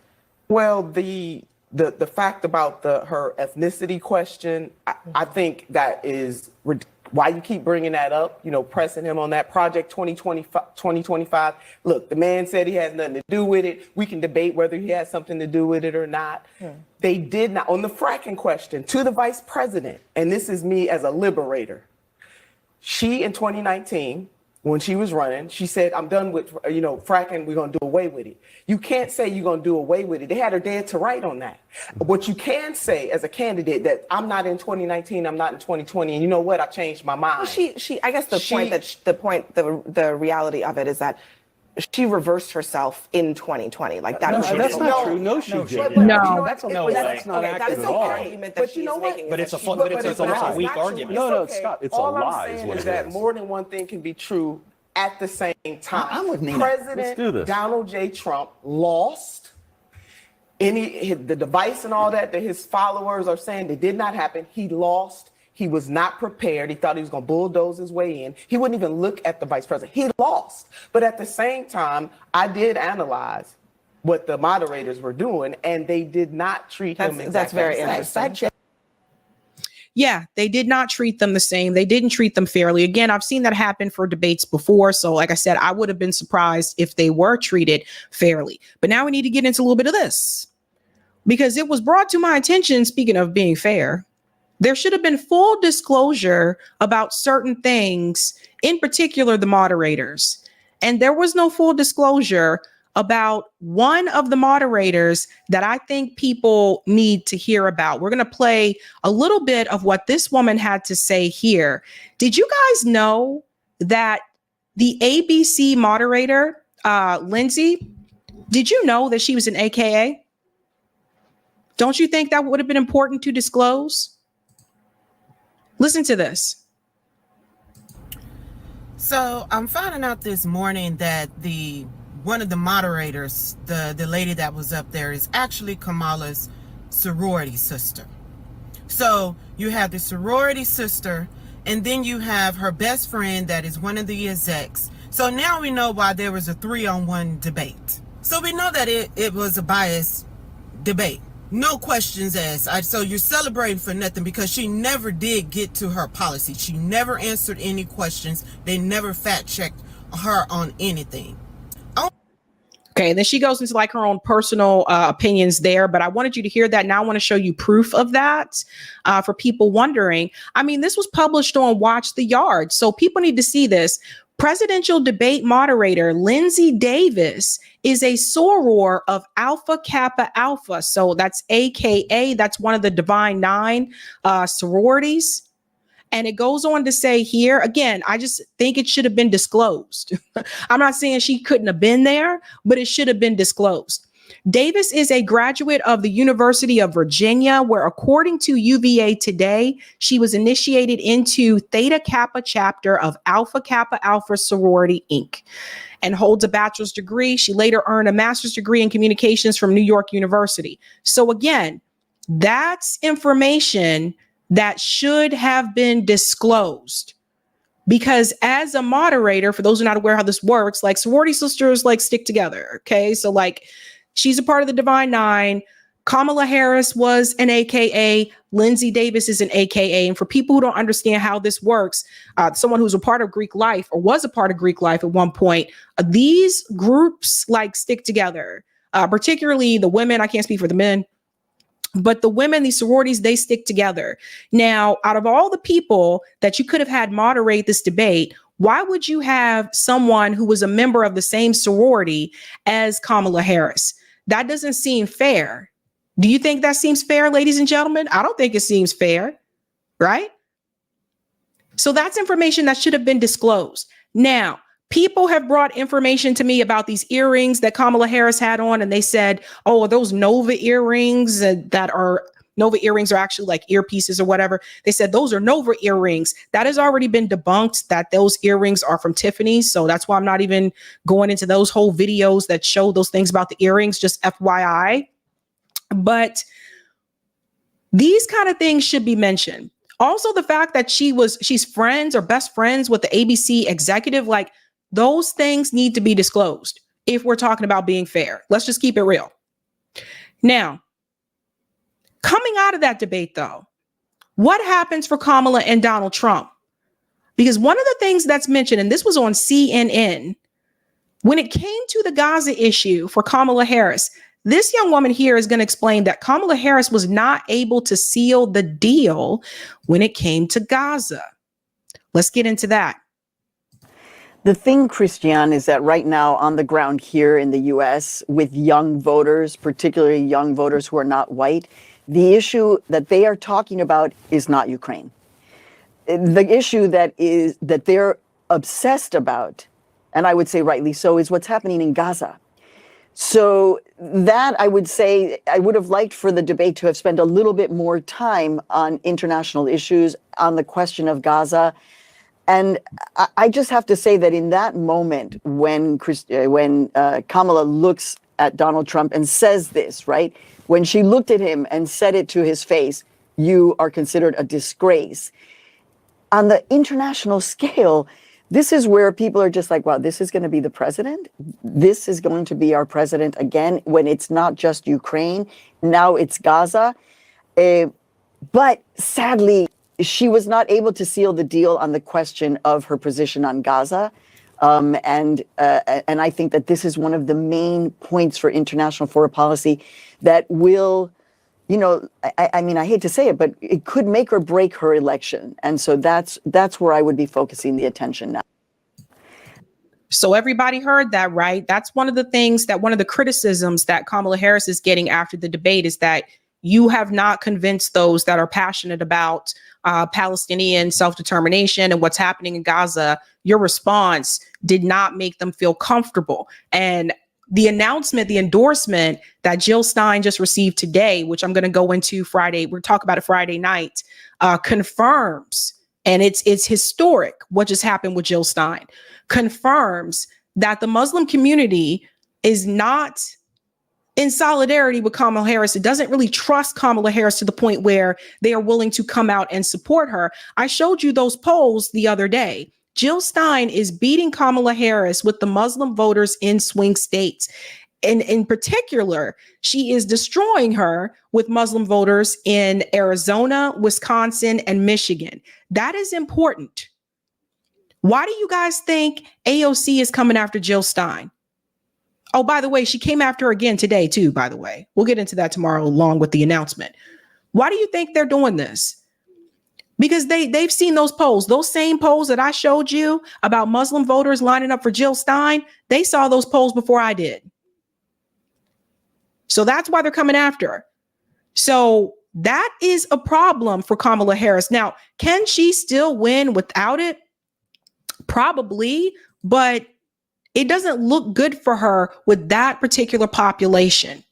Now, what's weird is that Kamala is asking for another debate. Now, for everyone saying that she won that one and she did the damn thing. So Trump is asking here, like, why does she want another debate if she won? Her campaign is saying tonight, Washington Post is reporting that she wants a second debate. What's your answer? She lost. She wants it because she lost. Do you have an answer? Well, I don't know. I have to think about it. But if you won the debate, I sort of think maybe I shouldn't do it. Why should I do another debate? She immediately said, we want another debate. That's, you know what happens when you're a prize fighter and you lose? You immediately want a new fight. You want a rematch. You want a rematch. The guy that won is sort of happy and thinking about it. Would you be inclined to say yes, or you maybe don't know? If it was on a fair network, I would do that. But I think let Hannity moderate it. Yeah, no, I think like I did Newsom and Ron DeSantis. I think it would be fair. You would be fair, actually. I would be you fair. want to know the truth. I'd let you both talk. I'd let you go at each other. I thought they would be fair. They weren't, but I felt very comfortable. Yeah. We have the best policy. She has no policy. So that was really interesting to me when Trump said he thought that ABC News would be fair. I'm like, I don't know why you would have thought that. I never expect them to be fair. Now, through all of that has happened, did it move the needle in any direction? There is one quick video here that shows a little bit move towards Donald Trump. And I want to show this. And I want to show you recent results that was just announced via The Hill. Listen to this. If you look at reporting from Reuters and the New York Times, they actually asked a number of undecided voters in key states, how did you view the candidates going in? How did you view them going out? Reuters, in fact, had 60%, I think it was 6 out of 10 voters who said they moved towards Trump afterwards. And when they were asked why, they said, because Kamala Harris was evasive on her answers around the economy. And I think she flubbed a really key opportunity she had in that very first question when she was asked, are you better off than you were 4 years ago? And she didn't show a single really ability to connect with voters who are struggling right now in this economy and with the price of goods and groceries and gas. And she missed a real key moment there. So if you look at. So part of that Reuters poll, it basically says that some of those undecided voters said they were leaning towards Donald Trump because they felt like Kamala Harris didn't really answer the questions about the economy or didn't sell them on it, so to speak. So I think that this is one of the things that I said, like, for the past 2 years. The number one issue to voters is the economy. Poll after poll has shown that. And this is where I felt like Trump should have really zeroed in on. He did talk about it, but to me, I felt like some of these other questions that the moderators brought up was kind of a distraction. Like when Nina Turner said, why do they keep asking the is she black question and all that? That was a distraction. I felt like there's no need to bring that back up again. So if it were me and I got that question, I would say, well, you know what? This is why I said da-da-da-da, but I want to bring it back to the economy because that's the number one issue that voters are concerned about. In fact, I probably would have tried to do that with every single question that they gave me because it is the number one issue, the economy. And that would have just stuck in people's minds over and over. Oh, Kamala can't answer about the economy. Kamala can't answer about the economy. So they touched on it in the very beginning. They asked about the economy. I know he brought it up again towards the end, but I would have kept connecting everything back to the economy. Every issue that they brought up, I would have connected it back to the economy. Now, it would have been tough to do that with the January 6th question, obviously. But for a lot of these things that they brought up, just zero it back into the economy because that's where she was weak. So that's the thing about these debates and like eyeing your opponent. And I was on the debate team. So you got to try to figure out where they're weak. And that is where Kamala Harris, the Biden administration in particular, is weak. Now, there's another poll that is frustrating Democrats after the debate, and that's this one. Democrats are frustrated with polls showing voters see Trump as more moderate. This is a doozy. Listen to this. Democrats for years have cast Trump as an extremist who is a threat to democracy. But a poll released by the New York Times and Siena College found more voters see Harris as too liberal than they see Trump as too conservative. So this is surprising because to me, I don't really see Kamala Harris as a liberal. I see her more towards like the center, actually closer to the right when it comes to war. She sounded like a neocon up there. So I didn't see her as this crazy liberal or whatever. But apparently some of the voters did. It says here, this may be the first question posed to me during my 6 years for which I don't have an immediate response because it seems so incongruent with what I think to be reality. That's coming from Representative Dean Phillips, who also ran for president. It is mind-blowing contention that he's more moderate candidate. I literally am speechless, other than recognizing the perception must be, especially among right-wing media, that she's just an uber leftist. And I don't think that's who she is. It goes on to say here, the survey suggests that the GOP attacks on Harris have been effective in painting her as farther to the left, and the Democratic attacks on Trump as an extremist have not landed as solidly. Now, this is really interesting. I'm surprised that those far left attacks about Kamala Harris are working because her actions show you the exact opposite. She's very much pro-police. Now she's trying to be hawkish on the border, which she kind of abandoned, even though that was her assignment. But that's that. She was an attorney general, like she was a prosecutor. We all know that. We know that she's pro Wall Street. She shouted up there on the debate stage, like, I'm getting money from Goldman Sachs. Like, I'm endorsed by them. They trust me. I got endorsement from John McCain, like all that kind of stuff. So I'm surprised that some people still see her as far left. And I want to mention this part here. The New York Times Siena poll earlier this week revealed that only 32% of likely voters said Trump is too conservative. Now, this is a shift from what we saw in 2016 and 2020. This is a shift because in 2020, they were saying that Trump is like, oh my God, this far right extremist, he's got to go, you know, and now 32% are saying only 32 said he's too conservative. What is happening here? So we're seeing a shift in electoral politics, you guys, and that goes to show you something. It shows you that voters are movable, that voters can be moved on certain issues. It just depends. So maybe some of the voters who said that they don't see Trump as too conservative, maybe that has something to do with the Ukraine war. Maybe it has something to do with God. I don't know. But this has shifted from 2020, which is interesting. It goes on to say here, When asked if Trump was too conservative, not conservative enough, or not too far either way, 49% say he's not too far either way. When questioned about Harris, 47% of likely voters said they viewed her as too liberal or progressive. 9% said not liberal or progressive enough, and 41% said not too far either way. So it seems like behind the scenes, Democrats are, I guess, panicking a little bit because they're like, yo, like, she's definitely not far left, but people are not seeing it that way. It's interesting. I don't know why people aren't seeing it that way, but it's very clear. She's corporate and she's pro-war and so it makes you wonder. It really makes you wonder. Sophia says there's leftist influencers and progressives trying to sell Kamala as something she's not. And this is why folks have the perception she's too liberal. Ooh, it could be the TikTok folks. That's a good point, Sophia. Because when we look at, I told you, what's the litmus test for progressive? You support universal health care. That's like what the easiest litmus test, right? Which she doesn't. So there's that. But you don't have to support either one of them. I'll be supporting Jill Stein. And I thought this video was really interesting. I love it. Shout out to, what is it? Grinvites on Instagram.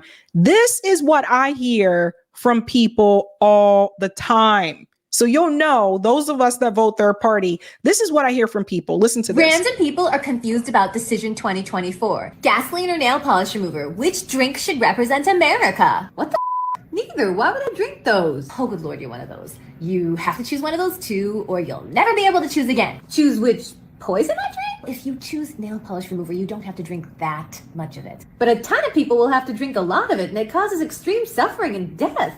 You are so selfish. Must be nice being so privileged. I need to see the list of options. A smoothie is on here. That's not an option for everyone. It's an option for most people. The electoral beverage prevents a smoothie from ever winning. No, it doesn't? Who told you that? Okay, fine, it doesn't. But no one will vote for a smoothie because they don't know it's an option. So help me tell everyone. Just get off your moral high horse and vote for drinking nail polish remover. You would rather drink nail polish remover than a smoothie. Actually, yes. I really like the color and shape of the bottle it comes in.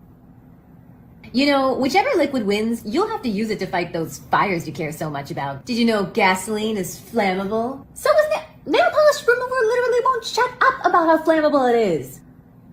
Well, you're throwing your vote away and ruining our country. No, I'm not, because I'm voting for a smoothie. A smoothie. A smoothie. And if everyone would just learn the benefits of a smoothie and help me tell everyone, maybe we wouldn't all have to drink lethal poison. Wow, I finally get what you're saying. You want everyone to drink gasoline! Ah, now that's refreshing. I love that video. I love it. She's awesome. She's very talented. Love that there. I swear to gosh, these are my conversations with people. It's just like, do you want nail polish remover or do you want gasoline? Like that type of conversation. If you have, by the way, if you haven't had a chance to see it, go watch the Breakfast Club video on YouTube. They posted it earlier today with the interview of Jill Stein and Bruce Ware. I can't show the Breakfast Club on this channel because they have copyright, so it'll just get pulled. But look at the comment section on the interview of Jill Stein and Butch Ware on the Breakfast Club, because people really came after Angela Rye, because Angela Rye really tried to push the whole, you were sitting at a table with Vladimir Putin. I'm like, bish. And Jason Call was there too. I think he's like in the background, but they mentioned his name during the interview. And I thought to myself, I couldn't have been Jason. It couldn't have been me in that room, because as soon as she would have said that, I would have been like, bish. Don't you know this has been debunked already? They've already talked about this. There was an investigation about that, etc. Yeah, Robbie. Robbie said, what, the Breakfast Club? Yes, the Breakfast Club had Jill and Butch Ware on. It's posted on their YouTube channel. They posted it earlier this morning. I saw it. And Butch Ware and Jill went to school, schooled Charlemagne and Angela Rye. And now you'll see this tomorrow, but AOC is attacking Jill again. And I'm trying to tell you guys, it's really interesting to me for someone who is saying that this isn't a serious candidate. If they're not serious, why you keep spending so much time attacking them? Because you know that she is a threat. What a mess. What a mess. Check it out, guys. Let's go to some of the comments here. Thank you, Marcus Brockman, for the super sticker. Thank you, Fly Chumper Fly. Great show. Thank you. Maddie 2 says the moderators weren't unbiased. This is true, Maddie 2. All's one the same says Jill won the debate. Wonderful rebuttal. We're going to show some of that tomorrow.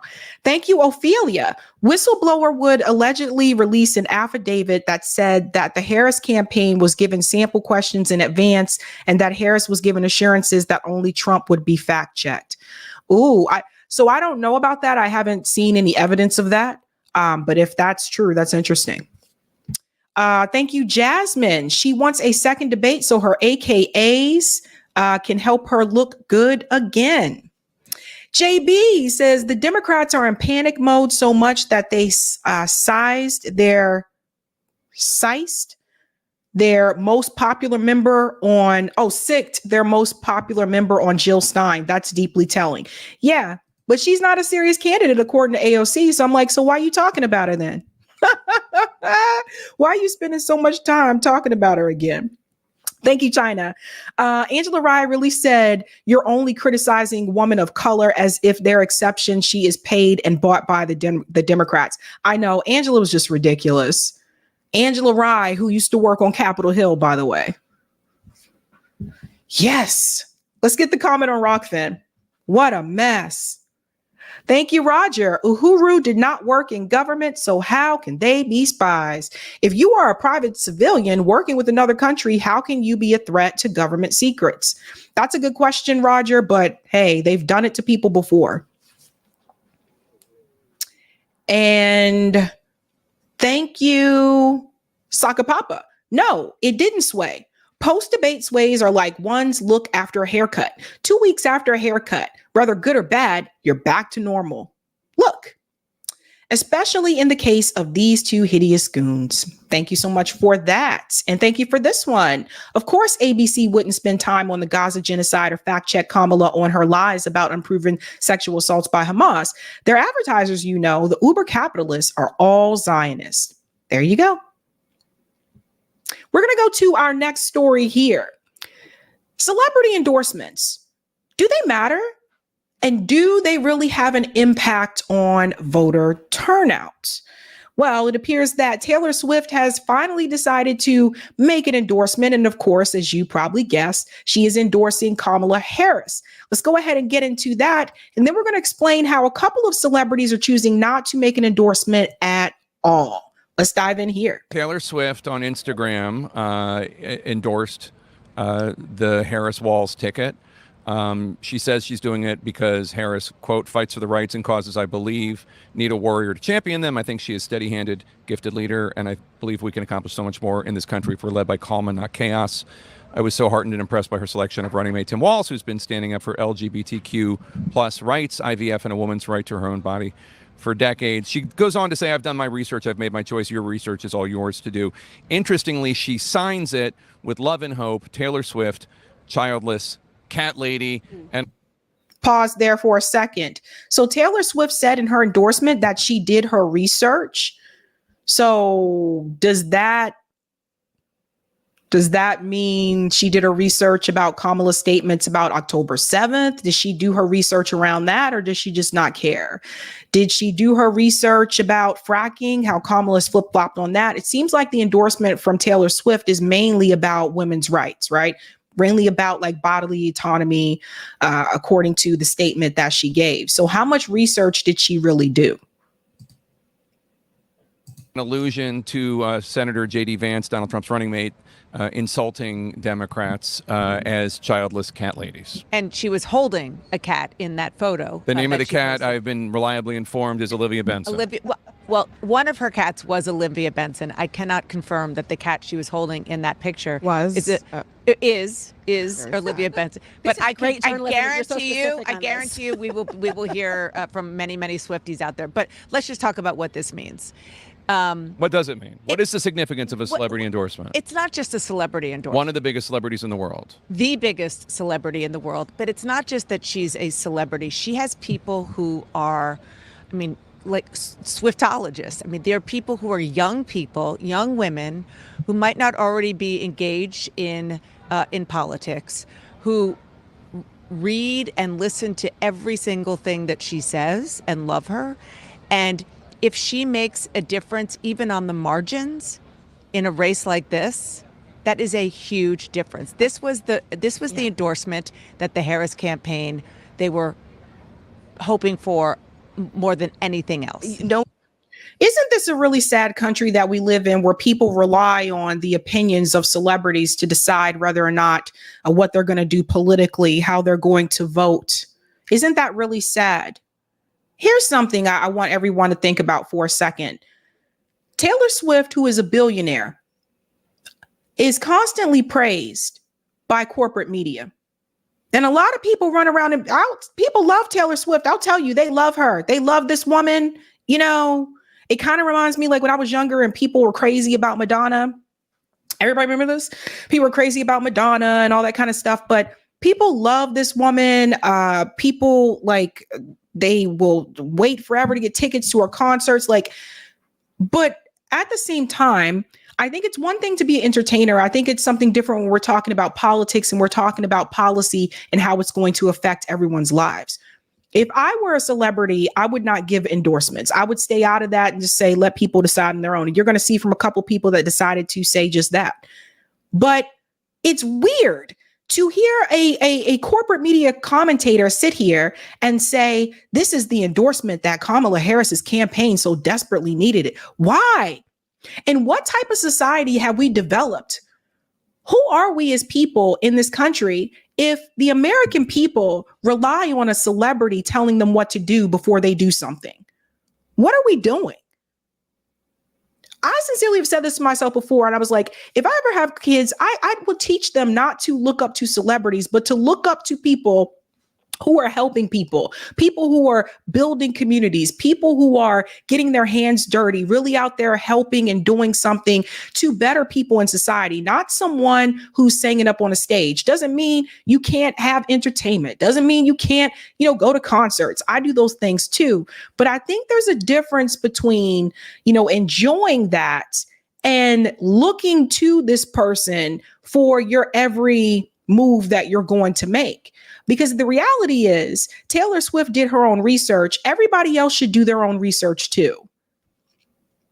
It shouldn't matter that this celebrity endorsed this politician to get you to come out. And I saw people making videos on social media. They were dancing around and saying, I'm officially a Swiftie now. I love this. I'm going to come out and support Kamala because a celebrity told you to.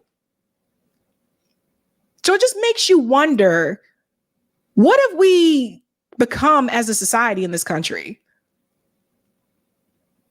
Does Taylor Swift have any experience with policy? Has Taylor Swift run for office? Has Taylor Swift done, you know what I'm saying? So why are people taking her advice about who they should vote for? Let's continue. No one will ever say no to a Taylor Swift endorsement. I 100% agree with that. I think it's significant it is always significant to have the most powerful force in pop culture on your side. The one contrarian view I will say is that in this moment, the thing the Harris campaign needs perhaps the most is to figure out how to reach men. They've got to figure it out here in Pennsylvania. They've got to figure out how to reach Black men. And I'm not sure Taylor Swift helps them with that. It's a totally different ball game that Taylor Swift is in, but they've got to figure that part out. Travis Kelce, on the other hand. Maybe if Travis Kelce comes around, we'd be having a different conversation. But I think that it's just important to remember that, especially in this Commonwealth of Pennsylvania that is that is just, it's a give and take here, where you gain some and you lose some, and she really needs to start gaining. I don't want to rush us off the Taylor Swiftology discussion, but I do want to. There is another piece of news, which is that we can pause it there. So I want to just say this as well. So Taylor Swift did give that endorsement to Kamala Harris. Again, Taylor Swift is a billionaire. No, this is not Sabs just, trying to hate on Taylor Swift. I've said the same thing about Rihanna. These people who are billionaires, I don't look up to billionaires. I don't praise billionaires. You become a billionaire by exploiting the worker. So when people say, oh, yay, Taylor Swift is the way to go, Taylor Swift, at some point during her career, probably not necessarily in her musical career, but in her business career, at some point she exploited the workers. They may not have been American workers. They could have been workers in the global South, workers abroad, but that's how you get there. So we need to stop cheerleading and applauding billionaires, period. It is what it is, especially if you're pro-worker. However, there is something to be said about this endorsement, because this happened right after she made the endorsement. More than 337,000 people visit Taylor Swift's link to register to vote. So her making that just quick endorsement on Instagram quickly prompted over 300,000 people to click on the voter registration link. So it says here, the General Services Administration, which oversees the website, confirmed to NBC News that as of 2 p.m. Eastern Wednesday, 337,826 people had visited a custom URL that Swift posted on Instagram when she announced she was endorsing Kamala Harris. That's a lot of people in a short amount of time. And it says the custom URL directs people to vote.gov, a website that helps visitors register to vote in their states. The site also breaks down America's voting rights, explains election process, and provides a roadmap to frequently asked questions. That post received more than 9.6 million likes. So that says a lot. And I would assume, we don't know, but considering that she endorsed Kamala and she put the link there, I would assume the people who clicked on that link are registering to vote for Kamala. That's the assumption we can make there. Isn't it crazy? Isn't it crazy how like a celebrity can tell, but not everyone. Some celebrities are choosing not to give an endorsement, and we have 3 of them that we're going to show you. We're going to start off with NFL quarterback Patrick Mahomes of the Kansas City Chiefs, who does not want to give an endorsement. Former President Trump referenced you and your family again today on Fox News in relation to his campaign. I just wonder what your reaction is to seeing that. Yeah, I think I've always said I don't want my place and my platform to be used to endorse a candidate or do whatever. Either way, I think my place is to inform people to get registered to vote. It's to inform people to do their own research and then make their best decision for them and their family. And so I think that's every time I'm on this stage and I get asked these questions, I'm going to refer back to that because I think that's what makes America so great. I think it was important, though. I don't know if important is the right word, but when you were at the U.S. Open this past weekend and you guys were there with Taylor and Travis, I mean, is that an important image to show that, people who may have different philosophies can... Yeah, I mean, I think I've always, even dating back, I think if you've seen my history, I've grown up with people from every aspect of life and every background. And I think the best thing about a football locker room and kind of how I've grown up in baseball locker rooms, everything about that is people can come together and achieve something and achieve a common goal. And I think if we can, I mean, we talked about it a while back, but I think if we can do that as a nation, I think we can get the best out of each other. And so I think that's something that I do every single day. And whenever I'm hanging out with whoever, I'm not thinking about their political views or anything like that. I'm thinking about the people and how they treat other people. And I was with a lot of great people this weekend. Have you ever thought specifically about the idea of President Trump bringing up Brittany's name? Does that affect you one way or another? No, I mean, I think at the end of the day, it's about me and my family and how we treat other people. And I think you see is that Brittany does a lot in the community. I do a lot in the community to help bring people up and give people other opportunities to use their voice. And so in the political times, people are going to use stuff here and there, but I can't let that affect how I go about my business every single day and live my life, and try to live it to the best of my ability. Patrick Mahomes, I think, is probably, he's a young guy, but he's so smart, very smart guy. And I think he went about this the right way, just being like, yeah, it's not my job to tell people who to vote for. All I can do is encourage people to register to vote. Now, it was recently reported that his wife liked a post about voting for Donald Trump or something like that. And he got pushed back about that because his wife liked a post about supporting Donald Trump. It's really crazy. I remember a long time ago, like back in the day, like who you voted for wasn't a public thing, right? Especially like before like social media. But I think he took the right approach. I think he has a good head on his shoulders. I'm gonna knock on wood because I've said that before about other professional athletes and things didn't turn out too well later on down the line. So I'm gonna knock on wood there. But Usher also is not willing to give an endorsement. Listen to this. That in this emergency that we're in, I think that behooves artists to come out and speak for Kamala against Donald Trump because he is an existential threat to the country. What do you say to that? You know what? I don't get too deep into politics. I didn't get a chance to watch the debate last night. I obviously have been watching like everybody else. I think voting is an individual choice. And I think that you're right. You have to look at the reality of the country that we are and the country that we want to be.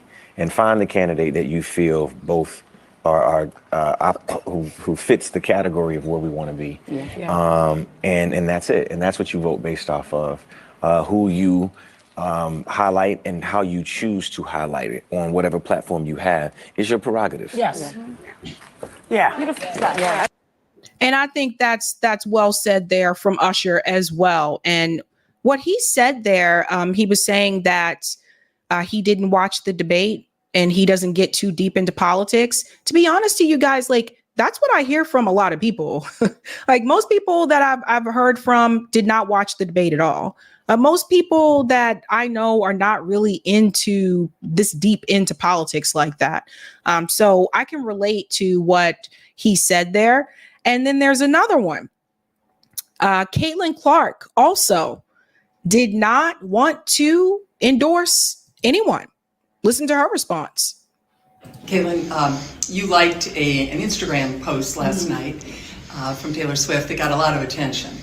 And I'm just curious if you could tell us what that post meant to you and if you are in fact potentially going to endorse Kamala Harris. Thank you.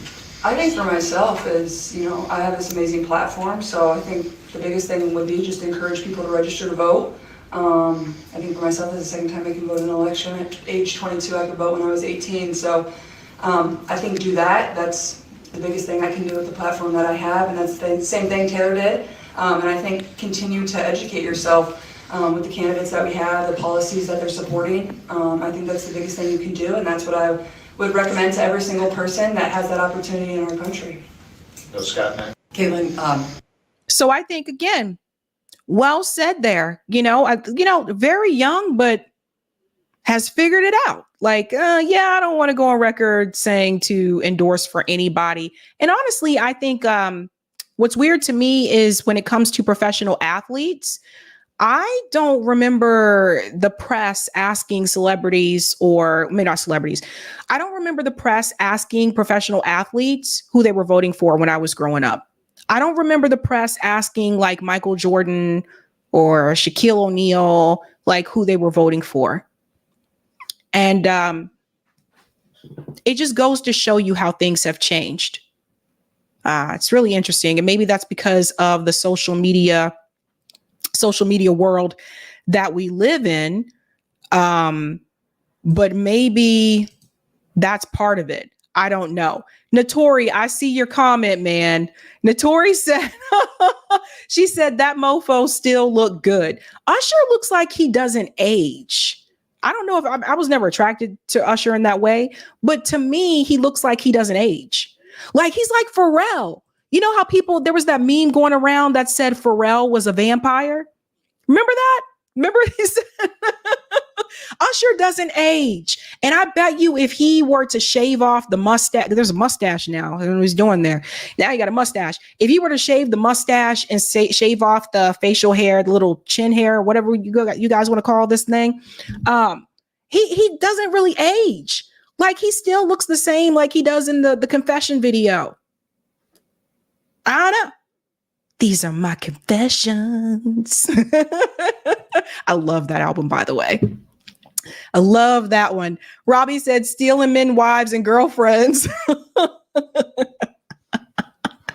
You know, we got to have some fun on this show. We got to have a little bit of fun. Eric, we can go to part 2 for the tight fantasy. Christian says, Sabby, don't forget black don't crack. He still look the same.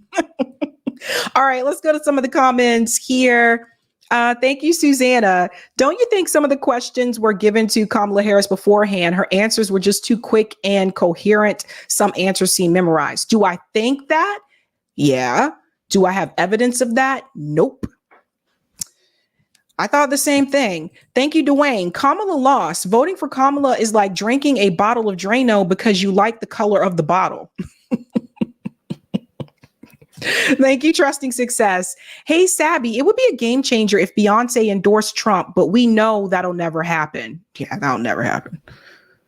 Has she endorsed? I don't think she's endorsed Kamala. Thank you, Nexus. Swifties also wear diapers at her shows so they don't miss a second of the concert. Google it. This country is doomed. Wow. That's what we've come to now as a society. Cynical, been a member for 4 months. Stars are not leaders. They are a distraction from the reality that goes on in the world.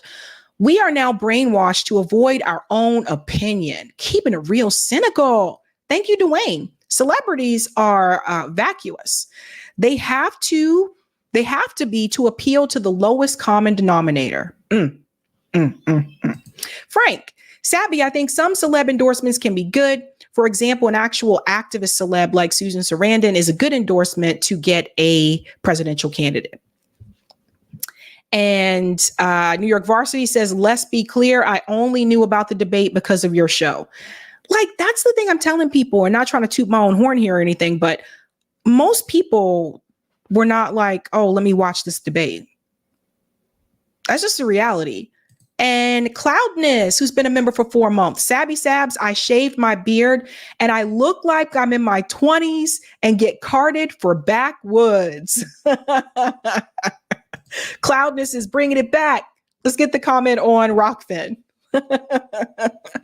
Thank you, Roger. Yes, Sab, another case of the D's co-opting and hijacking what it means to be a leftist, progressive, communist, or socialist, and then presenting it to voters cosplaying as us, then totally screwing up our policy to make people reject it. This makes our job harder for when real socialists and communists and leftists come along. We have to spend time unpacking what they believe as they continue believing Dems are us. I'm glad Stein made a dent in the Muslim vote, but they are a smaller population than Black votes, specifically American freedmen. She won't get all of us because American freedmen hawkish stance on immigration, but could get half with her support for reparations.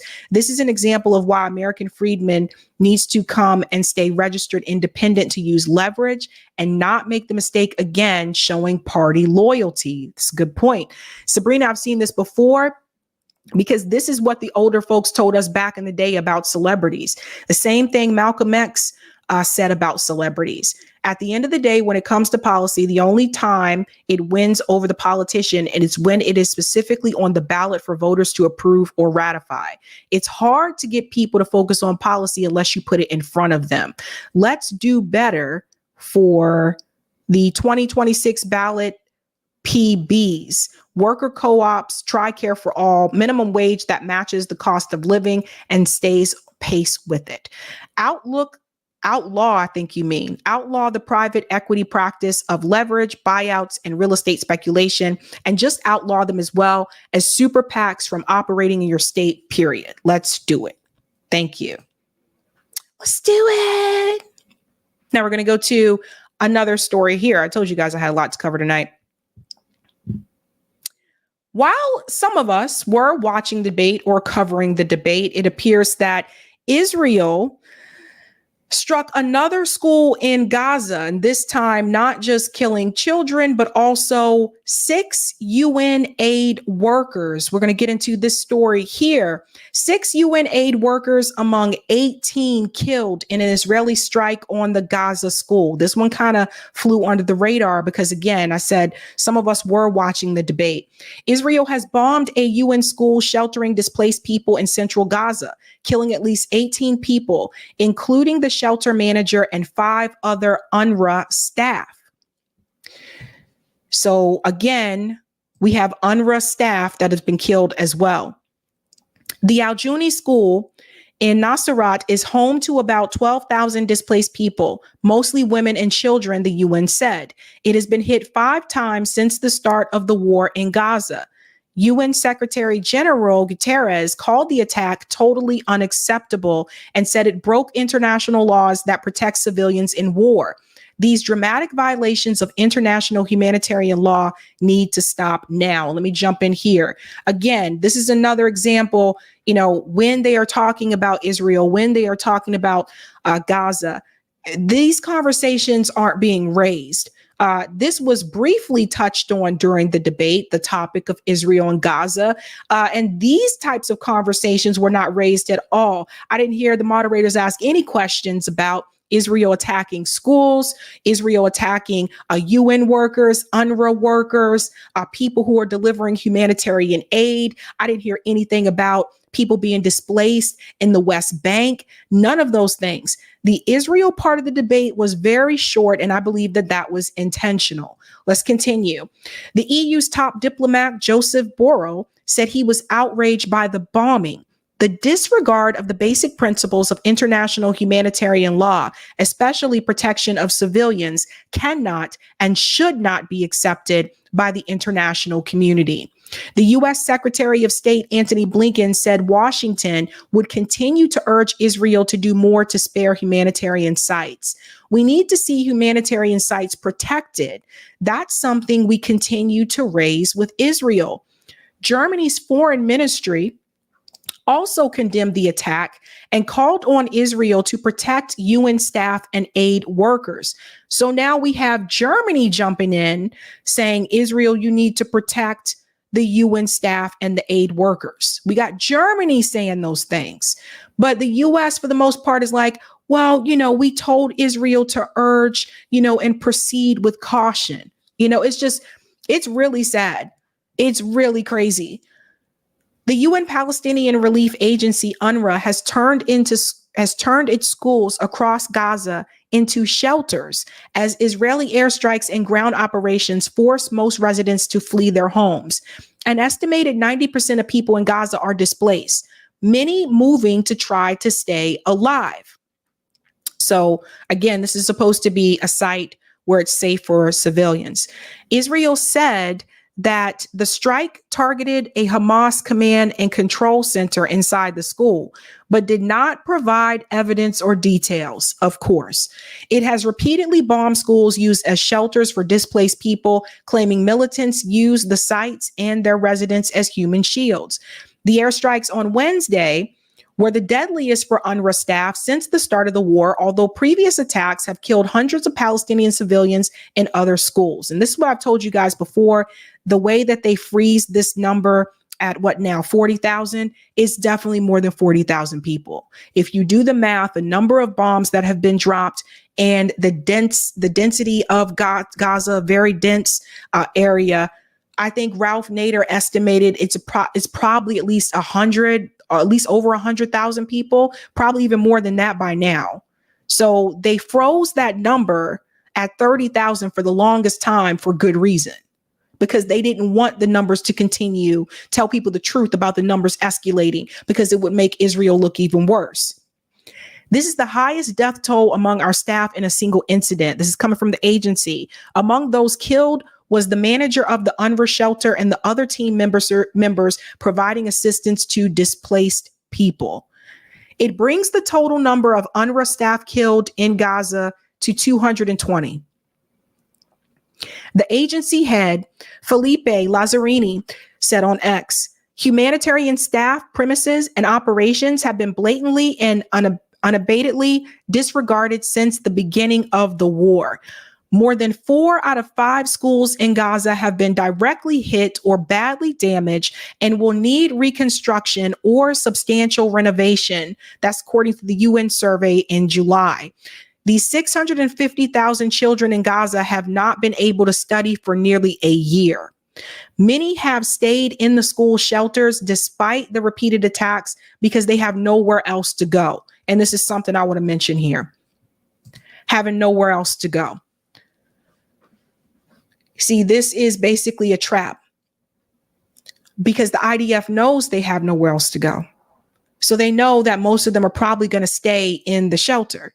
So when they strike the shelter, they know that they're intentionally trying to kill those people.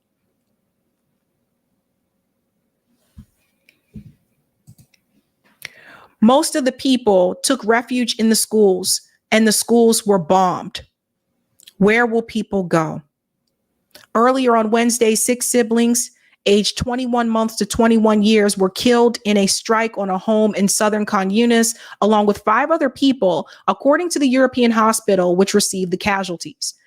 After more than 11 months of war, the death toll in Gaza is more than 41,000. So you see what they're doing?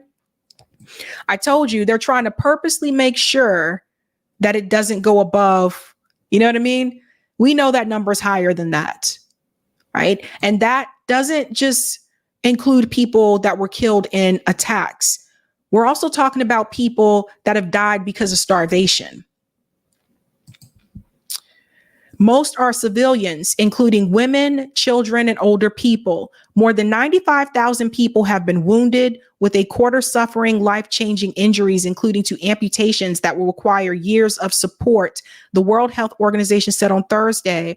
At least 22,500 people will need rehabilitation services now and for years to come. You see this? For years to come. The huge surge in rehabilitation needs occur in parallel with ongoing decimation of the health system. The war began after October 7th, etc. See, they always keep it back to October 7th, right? Because they don't want to go into the history to tell you what was happening before then. They don't want to tell you about the attacks on the Palestinian people in Gaza before then. They don't want to talk about what happens to people in the West Bank because they want to just bring it all the way back just to October 7th to justify what Israel is doing. And that's what we have to understand. When Kamala Harris stood on that debate stage and she said, this all started October 7th, that is for a reason. They say that to justify what Israel is doing, because otherwise you can't justify it. So they do that to justify what Israel is doing and saying they're just trying to defend themselves. I can say the line for you right now because I've heard it so many different times. Let's be clear. This all started on October 7th when Hamas, a brutal terrorist organization, attacked and killed and sexually assaulted Israelis, kidnapped hostages. Israel has a right to defend itself, and how it does so matters. So I will always make sure that I protect and defend the state of Israel and its existence. And I will also make sure that Israel has a right to defend itself. And I will always make sure it has a right to defend itself. And we need to get a ceasefire very soon. And then we need to work towards a 2-state solution and allow the Palestinian people to have some self-determination. It's the same script over and over. You probably memorized it by now.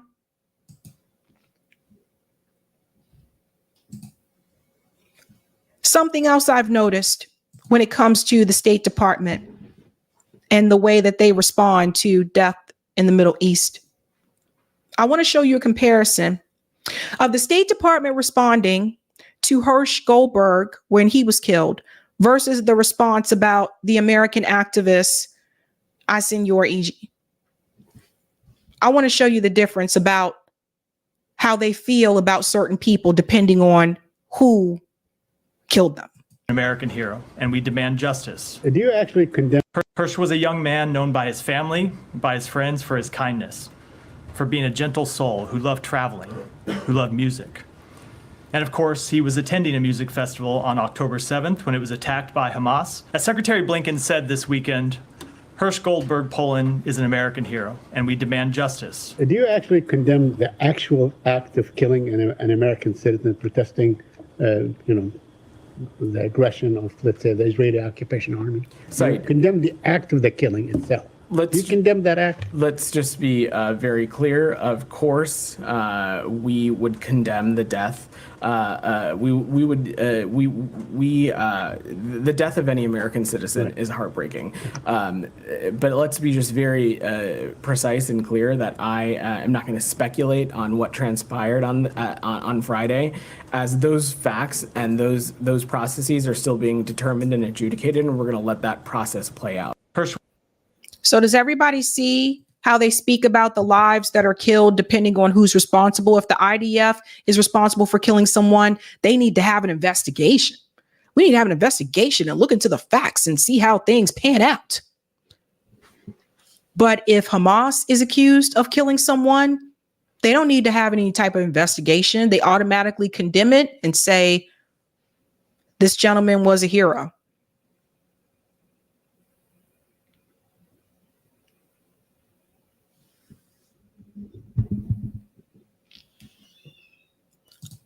This country that wants you to believe that we are more united than divided wants to overlook the things that I just showed you. Now, I'm not going to talk about how people in the Middle East are talking about Palestinians or Israelis right now. I'm going to talk about how our State Department talks about it. Our State Department prioritizes one group over another.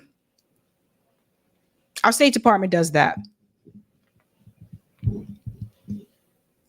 This country is known for that. This country is known for prioritizing one group over others. So we shouldn't be surprised. But you can see the lack of compassion when the IDF is at fault. Just like you saw the lack of compassion when it was released, the video was released about the Palestinian detention center and the sexual assault that happened to Palestinians at the detention center, where they had video footage. Where was the compassion from the State Department? There was no compassion. It was, we need to have an investigation. The video right there. But when there were accusations of sexual assault on October 7th, they didn't need to have an investigation. They just took it at word.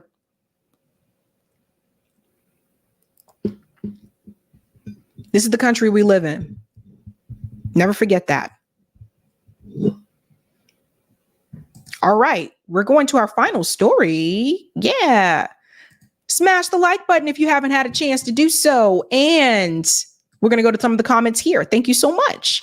Thank you, Spit and Fire. Too liberal with women's lib, which is outdated. Interesting, Spit and Fire. Thank you, Mike Lewis. I won't have time to vote for Kamala because she'll have me locked up in the bathroom cleaning greens in the tub. Heifer better have my cornbread. Oh my God, Michael.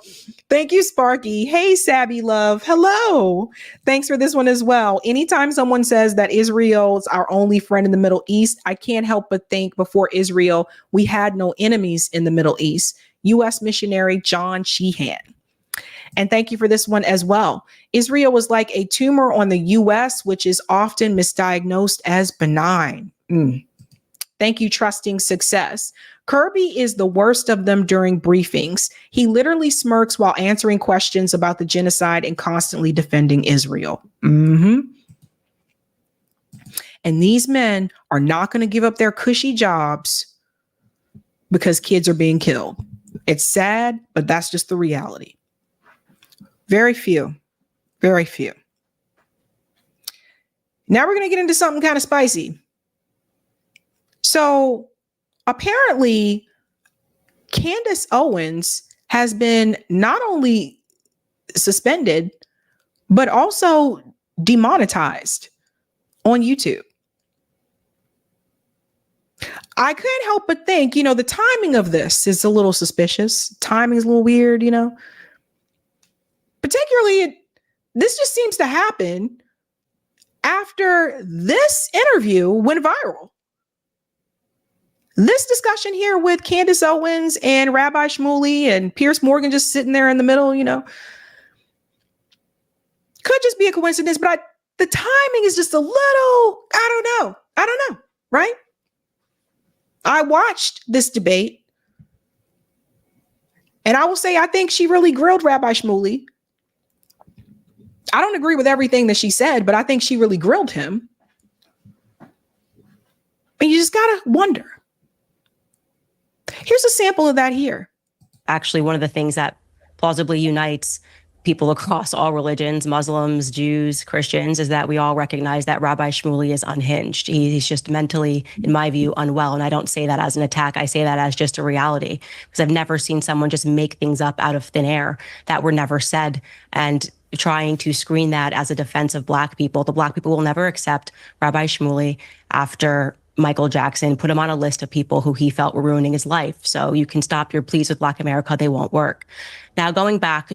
I don't know. A lot of Black people won't accept you still, Candace, either. So there's that. There's that, especially after you admitted that it was encouraged. Not only was it okay, but it was encouraged by the Daily Wire for you to attack Black people. To the context of what you've asked us to speak about today, I think one of the things that the world is recognizing, and what we've always recognized, is that there are radical fringe sects that break out within every single religion, amongst every race. There's white supremacy, there's Black supremacy, there's radical Islam, there are all of these Christ cults around the world. And I think right now it's important for people to understand that radical Judaism is also a thing, and you're watching an example of it right now on your screen. The person sitting across from me, or sitting next to me, I guess, it posted on his Facebook page in 2016 a tribute to someone who he said was his mentor. That was Rabbi Menachem Schneerson. He said he was his mentor and his friend. Now, for those of you who are not familiar with Rabbi Schneerson, there were some Jews who believed that he was and is the Messiah. So rejecting Christ, but believing that that rabbi was his Messiah.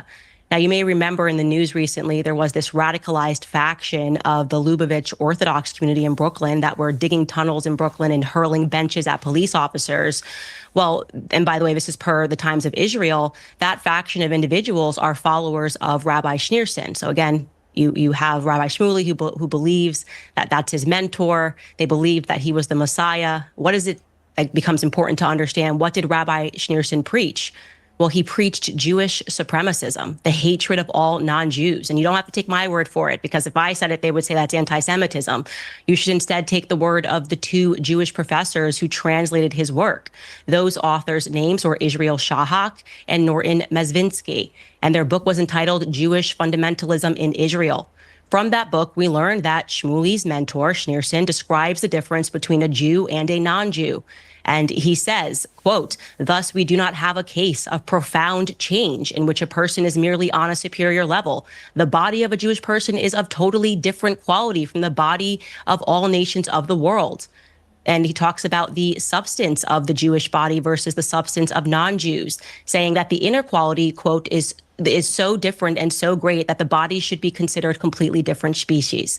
So that is a belief. And you can go through his speeches and you will see that he continually talks about how non-Jews should be treated, and that, again, we are a different species. This is what Rabbi Shmuley believes in. We have to come to terms with the fact that there are Jewish radicals, and it's incumbent upon the Jewish community to call them out. I'm glad that you brought up my rhetoric about Black Lives Matter, the organization, which was basically allowing Black criminals to take to the street to burn down, to loot, and to riot in the name of racism, because it shows that I I'm on equal footing here, that across the board, I do not support supremacism, whether it's coming from my community or whether or not it is coming from yours. And I think the entire world is now paying attention and wondering what is going on in Israel. What is this government? Is this a radical fringe government?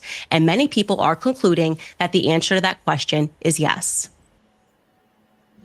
So I just want to say I was actually surprised she was able to say all that without the interruptions, because you guys know how these debates are on Piers Morgan shows sometimes. People are like, and Piers Morgan, I think, is getting better about this, not interrupting his guests so much. Maybe he has been listening to some of the feedback that he received, because it was kind of getting crazy where he wouldn't let people speak. You'd ask him a question, not let him hear anything. So that interview happened with Piers Morgan and it went viral. Like that debate really took off. And so then we're just following a line of events here. RFK Jr. comes in, and this is just wild.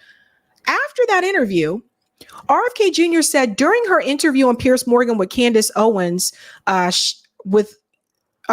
her interview on Piers Morgan, Candace Owens referred to what she termed radical Judaism and characterized the iconic Schneerson as someone who preached Jewish supremacism and hatred of non-Jews. These words are a sickening and manifestly inaccurate description of a revered holy man who was respected and beloved by all people of all faiths. He goes on to say, Rabbi Schneerson preached a message of unadulterated love, tolerance, respect, and universal justice for all humanity. My father considered him a spiritual mentor and sought his advice on diverse issues of morality and ethics. He once visited the rabbi at 2:00 in the morning. As Americans, we need to distance ourselves from the troubling rise in anti-Semitism. We need to stand we need to unity. I think he means unify. Oh no, we need unity. We need unity in our country, not divisiveness. That's what Rabbi Schneerson stood for. And there's a picture here of RFK with Rabbi Schneerson. So what was kind of weird to me was the swiftness of RFK to feel the need to make some type of response about that.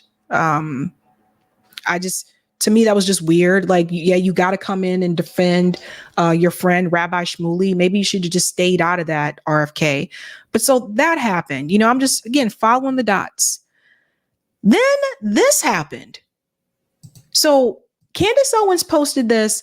There will be no show today or at all this week.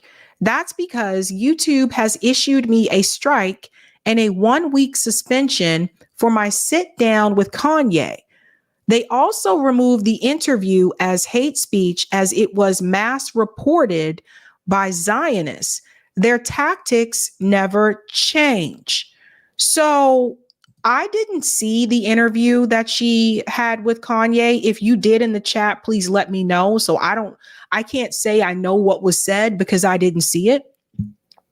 But that being said, I question the timing of all this. Like I said, it is right after she had the debate with Rabbi Shmuley, where she did kind of school him on that one. You know, she won that debate. Let's just keep it real. But then all of a sudden she's saying that YouTube, removed the video, the interview that she had with Kanye, then gave her a strike so she couldn't, stream it all or whatever this week, or do any premieres either. I don't think you can do that either. And I'm lining up the events after the debate, right? Now, I want to show you what they said because she has the description here. Additionally, the video Kanye West and Candace Owens, episode 42, has been removed from the Candace Owens YouTube channel because it violates our hate speech policies. So that's what she's saying there. And he said, he or she, sorry, YouTube does not allow content containing conspiratorial claims that individuals or groups are evil, corrupt, or malicious based on their protected group status. Specifically, the video in question contains claims that Jewish people control the media. Again, for YouTube's sake, I am reading something that says the video in question contains claims that Jewish people are controlling the media. And there's something that stood out about this to me that I want to let you guys know about. Everyone that I know that has had videos removed, and that includes myself, they were never given that much detail about why it was removed. And it was interesting to me that with this particular removal, they gave her great detail about what was said in the video, or what they're saying was said or claimed in the video that caused the removal. And I've never seen that. And don't believe me? Ask Kit from Hardlands Media. Ask Pasta from Convo Couch. Ask my comrade Nick from RBN. Ask these people. Ask them. And they'll tell you they never give that much detail. Usually it's vague and says it violates this policy, but I've never seen it where they tell you specifically, it says it right here, specifically what is in the video or what was said in the video that led to the removal. I've never seen that. So I don't know if that's just them trying to improve their process. I doubt it. Okay, I'm just being honest. But don't you guys find that to be a little bit odd? They gave her that much detail, but nobody else I know has gotten that much detail. Nobody. No one. So it made me wonder, what was this really? How did it get to that point? Yeah, JB knows. We all know. All of us have been in this. All of us have been in that seat at some point where we've had videos removed. JB said, "No, they're never this direct. Never." So it seems like to me, they were sending a strong message.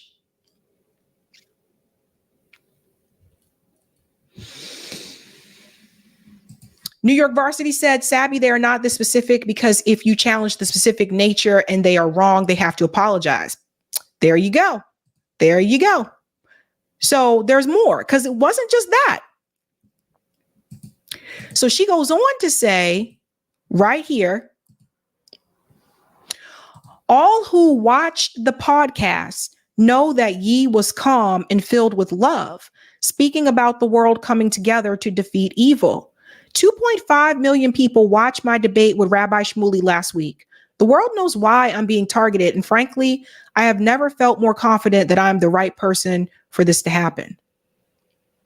Again, I didn't see the interview, but I question the timing, the sequence of events after this debate with Rabbi Shmuley, right?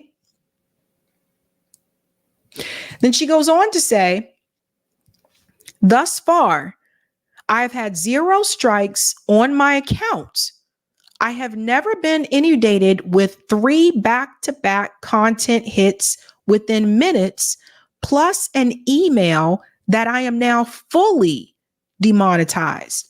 We all know exactly who is behind this and why. So this piece I think is really important.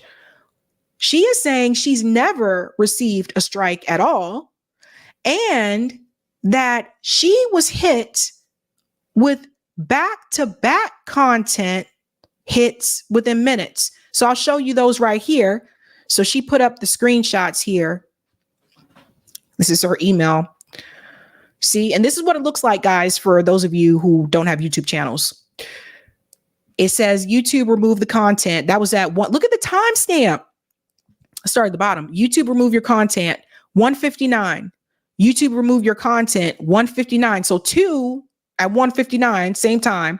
And then another one, YouTube remove your content at 1:50. So they remove 3 videos back to back like that. Then let me go here. They center this as well. It says violations of YouTube partner program policies, including our ad-friendly guidelines and community guidelines.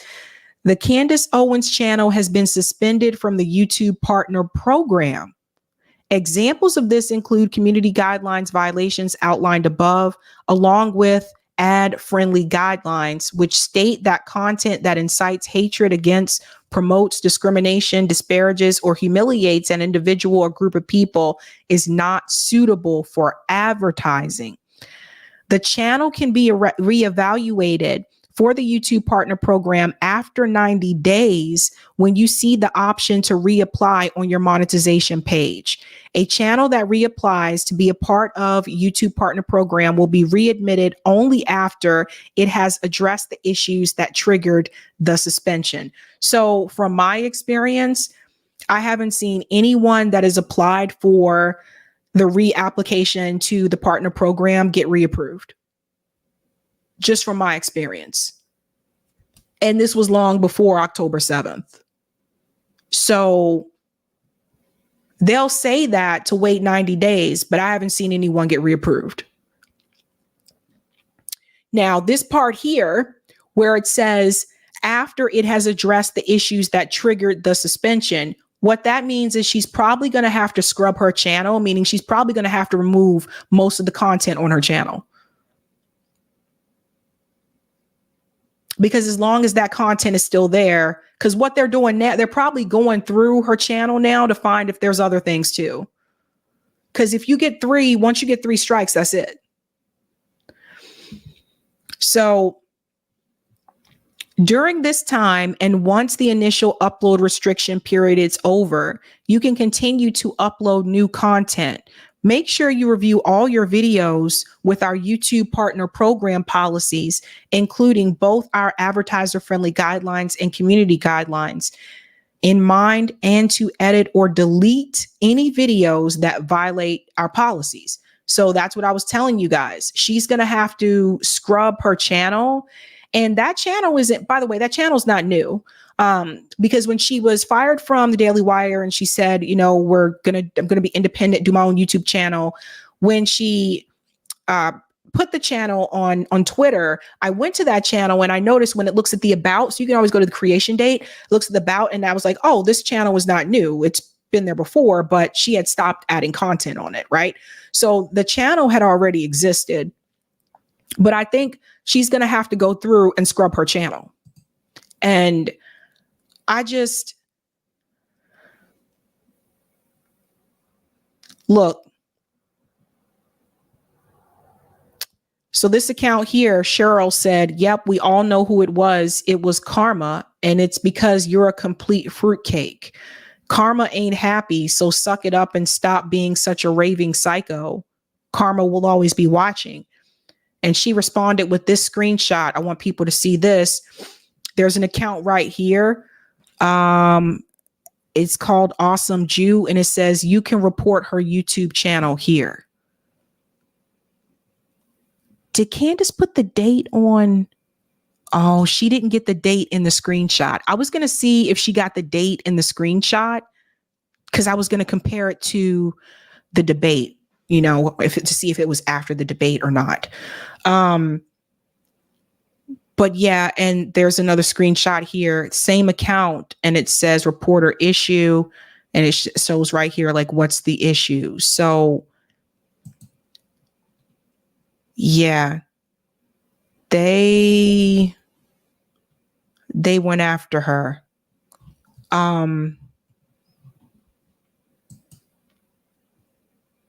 Yeah. So all I can say is this. I don't agree with Candace on like 98% of things. That being said, I will say, guys, I told you before, the censorship is a problem. Now, maybe she can get a Rumble contract. I don't know if she has one or not, but maybe she'll be able to get a Rumble contract because other than that, Rumble doesn't really pay anything unless you have a Rumble exclusive contract. And then with those, like most people I know, they can't live stream on YouTube, or they can only live stream like maybe a little bit, like an hour or so. And then, but most of the streaming content has to be on Rumble or something like that. But maybe she can get like a Rumble contract or something. I think Candace will be fine. Like I said, she's well off. Okay, let's put it that way. She's pretty well off. But I told you guys about the censorship. And it's not just, and the thing is, it's not just YouTube. I am watching faculty members get fired lose their jobs because they spoke out against Israel. I'm watching people, and not just faculty members, but just people lose their jobs in general because they spoke out against it. Butch Ware, who is Jill Stein's running mate, has talked about this, how he has been rejected from the University of Michigan. He was supposed to go speak there and they rejected him because, he stood up for Palestinians. Like, it's not just YouTube. We're talking about serious form of fascism. And this is why when people say you got fascism on the right, no, you got fascism across the board, son. Cop City is fascism. So it's really messed up. Like I said, I don't agree with her on most things, but I don't agree with anybody being censored or silenced. Like, that is not cool. And I do not agree with people being deplatformed. And I've said this over and over again. So that's crazy because her channel has, Eric, can we pull up her channel real quick? I'm just curious. We're going to pull up her YouTube channel because I want to see what, Shirley? Electric Intifada was shut down on YouTube too? Wow. Okay.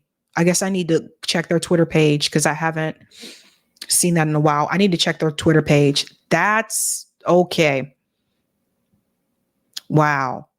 So on Candace's... that the elites are aiming... What was that? Oh, does she have an auto? Oh, she has an autoplay video. Candace, why do you have that? Okay, here we go. So she has 2.4 million subscribers. And if you want to know this, I would tell you how you can tell how old the channel is. If you click on About and you go down, it says this. So this channel was created September 22nd, 2015. So if we were to go to videos, I'm trying to see what's still here. Okay, if you click on oldest, see, it'll take you back to 7 years ago. So that's what I was saying. It's not a new channel, but it's just, she walked away from it for a while, I guess, after she started with Daily Wire. All right, guys, welcome to another special episode of Candace. Now, she was putting up more, but yeah. So you'll see that she doesn't have new videos this week. I got the latest. Yeah, the last video was 2 weeks ago. It's crazy, guys. Like, that's wild. That's wild. Let me get the comment on Rockfin Roger. I told you guys. This is why I said when people cheerleaded it for it when it happens to someone on the left, I said, don't do that. It could come back around on the right. When people cheerleaded for it happen to someone on the right, I said, don't do that. It could come right back over on the left. So censorship to me all across the board is just a no-no. Thank you for the tip, Roger. Sabrina, is it possible if you can bring up the Leahy Act and read it, we can bring up our congressmen and senators up on press charges for breaking the law? I can, but not tonight. I have to go to California now. Sorry about that, Roger. We're going to the California. All right, guys, we are still covering the ballot measures for 2024. So if you don't want to vote for the president, you can still vote for ballot measures in your state. And we are on California. So I want to explain to you what is coming up this November in California. We already covered Proposition 2. So we're going to Proposition 3. This one's pretty interesting. California. Proposition 3. The right to marry and repeal amendment. What is this all about? This is on the ballot this November. A yes vote supports this constitutional amendment to repeal Proposition 8, which defined marriage as a union between one man and one woman, and declared that a right to marry is a fundamental right in the California Constitution. Interesting. Okay. So who is supporting this? Gavin Newsom, Scott Wiener, Evan Lowe. Here's one of the arguments. California is ready for love, and these protections will protect against any future attempt to restrict marriage rights for same-sex and interracial couples. So notice this, guys. I want people to pay attention to this. This is not just to protect marriage as a right for same-sex couples, but also interracial couples. So they put this all together in one measure here. Who's against this? California Capital Connection, California Family Council, to name a few. And then one of the arguments here is marriage has been defined as a union between a man and a woman from the beginning. God instituted it. The debate about marriage is not about love or hate. It's about truth. Man cannot redefine what God has already defined. So the pushback I would give to that is that, again, it appears that this is not just addressing same-sex marriage, but it is also addressing interracial as well. So I'm not sure that argument would hold up. And then two, that's based on your religious belief. If you believe in the Bible, then you can say that. If you don't believe in that, then, we have separation of church and state. So I don't think that's a good argument. When I was on the debate team, there were a couple things that we could not use to debate someone. We couldn't use religion. That was a big one. We couldn't use opinion. So I'm not sure that would hold up.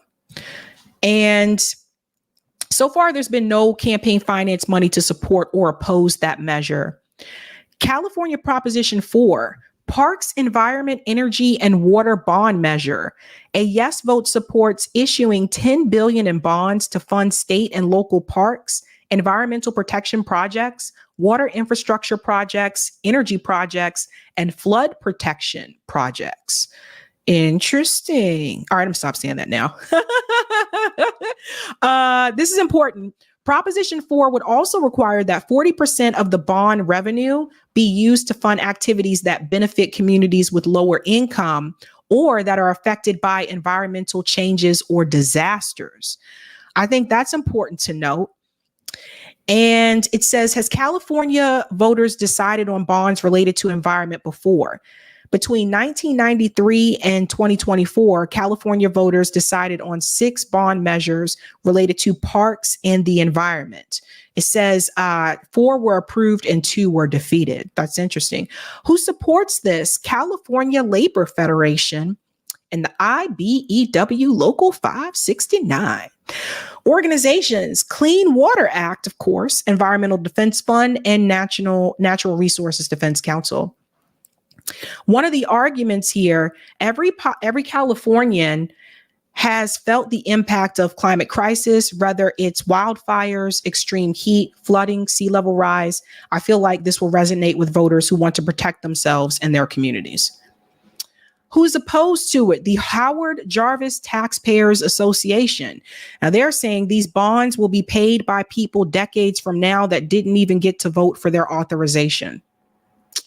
So there is no campaign finance money spent to support or oppose it at this point in time. Proposition 5, lower supermajority requirement to 55% for local special taxes to fund housing and public infrastructure amendment. A yes vote supports lowering the vote threshold from 66.67% to 55% for local special taxes and bond measures to fund housing projects and public infrastructure. That is interesting. It says here, currently the local governments are authorized to enact a general tax for general government purposes via a simple majority vote for the electorate and special taxes for specific purposes via a 2/3 majority, supermajority vote. Who supports this? California Democratic Party, the State Building and Construction Trades Council of California, organizations. This is interesting. AIDS Healthcare Foundation, the League of Women Voters of California, to name a few. Here's one of the arguments for it. ACA 1 will level the playing field and create parity between school districts and cities, counties, and special districts so that all local governments have a variable financing tool to address community needs. It also contains various transparency and accountability measures, including an expenditure plan of projects and programs, proposed audits, and monitoring by Citizens Commission to assure resources are being spent as proposed. Who opposes it? California Association of Realtors, California Chamber of Commerce, of course, a California Taxpayer Association, to name a few. And one of the arguments against it, I'm actually going to read this one here. ACA 1 would sharply lower Proposition 13's two-third voter threshold to 55% for local special taxes to fund infrastructure, so vaguely defined that virtually anything could qualify. It would open the door to massive new tax hikes to give Sacramento politicians what they want from property taxpayers without giving them their money's worth in return. Interesting. No money spent to support or oppose. This one is kind of wild. California Proposition number 6, remove involuntary servitude as punishment for crime amendment. A yes vote supports amending the state constitution to prohibit slavery and involuntary servitude as punishment for a crime and authorize the Department of Corrections and Rehabilitation to award credits to incarcerated persons who voluntarily participate in work assignments. This kind of reminds me, and I'll have to ask Roger about this. This kind of reminds me of Kamala Harris when she was trying to keep prison labor. Let me go on. It says the amendment would repeal language prohibiting involuntary servitude except to punish crime and replace it with language prohibiting slavery and involuntary servitude absolutely. The amendment also would prohibit the Department of Corrections and Rehabilitation. Whoops, I lost my spot. The Department of Corrections and Rehabilitation from disciplining any incarcerated person for refusing a work assignment, but authorize the department to award credits to incarcerated persons who voluntarily participate in work assignments. Don't this remind you of when, yeah, Miranda, exactly. Kamala wanted to keep people in prison for the free labor. That's what this reminds me of. Ooh. Okay. Who supports it? Steve Bradford, Lola Smallwood Cuevas, Lori Wilson, California Labor Federation, the ACLU of California, and the Abolish Slavery National Network. Isn't this wild, guys? It's 2024. 2024. Here's one of the arguments. More than 94,000 Californians are currently enslaved in state prison.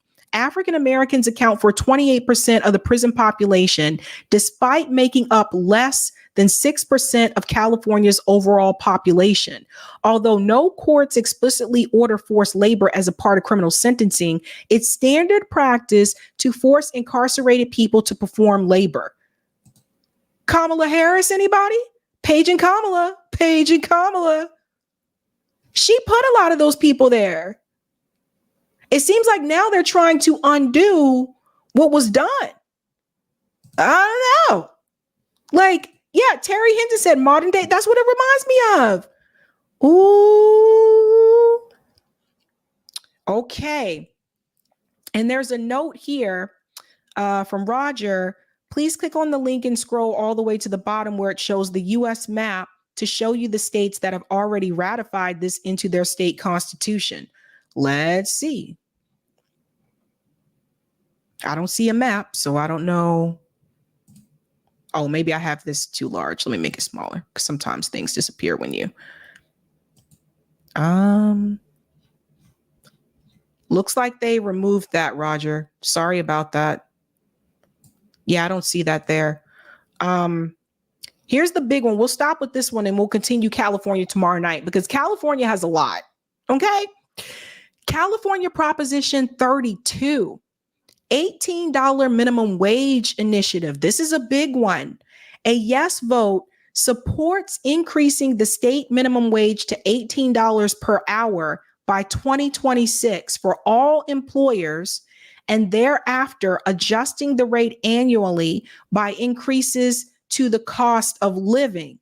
Okay, guys, pay attention to this. This is significant because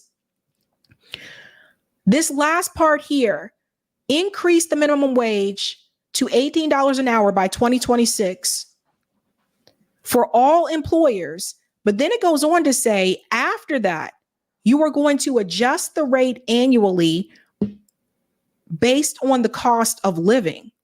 So I think we all know California is an expensive state, right? So that means we could be looking at California having a minimum wage of $20 an hour within the next couple of years.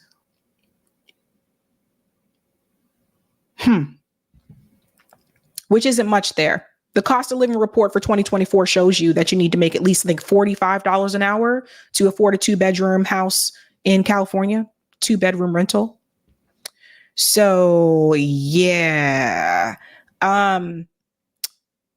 This says yes on California Living Wage Act, also known as the Working Hero Action for the Living Wage Act PAC, is leading the campaign in support of the ballot initiative. So that's who's leading it. It's supported by Assembly member Lorena Gonzalez Fletcher.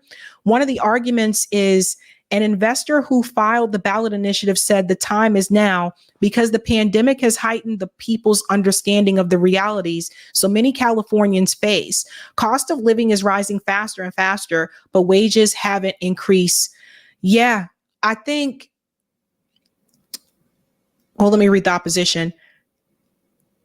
John Kabatek said, market, not politicians and bureaucrats, are to be dictating the financial growth and success of working men and women in California.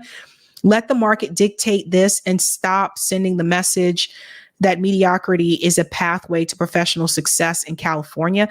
Dude, that don't even make any sense. So here's the problem with California, right? People can't afford to buy a house in California. That didn't start during the pandemic. It's been that way for a while. I have a high school classmate who is a lawyer in Southern California, and she has to rent her house. She still can't afford to buy. That's what I'm trying to tell you, like, in a way. Now, $18 an hour, California, cost of living report says it should be at least $45 an hour just to afford a 2-bedroom rental. This is how far behind we are, you guys. That's what I'm trying to tell you. If you look at the Out of Reach report, which I might have to bring that up again with these ballot measures, I'm telling you. You look at the Out of Reach report, we are way behind. The fact that our minimum wage has remained at like $7.25 an hour for all these years, that has really held us back. And now it's like these states have to play catch up. So California is now trying to play catch up. And I don't know if all the businesses will be able to do it. I don't know if like the mom and pop businesses will be able to pay everybody $18 an hour, but this wouldn't have been an issue if we weren't so far behind to begin with.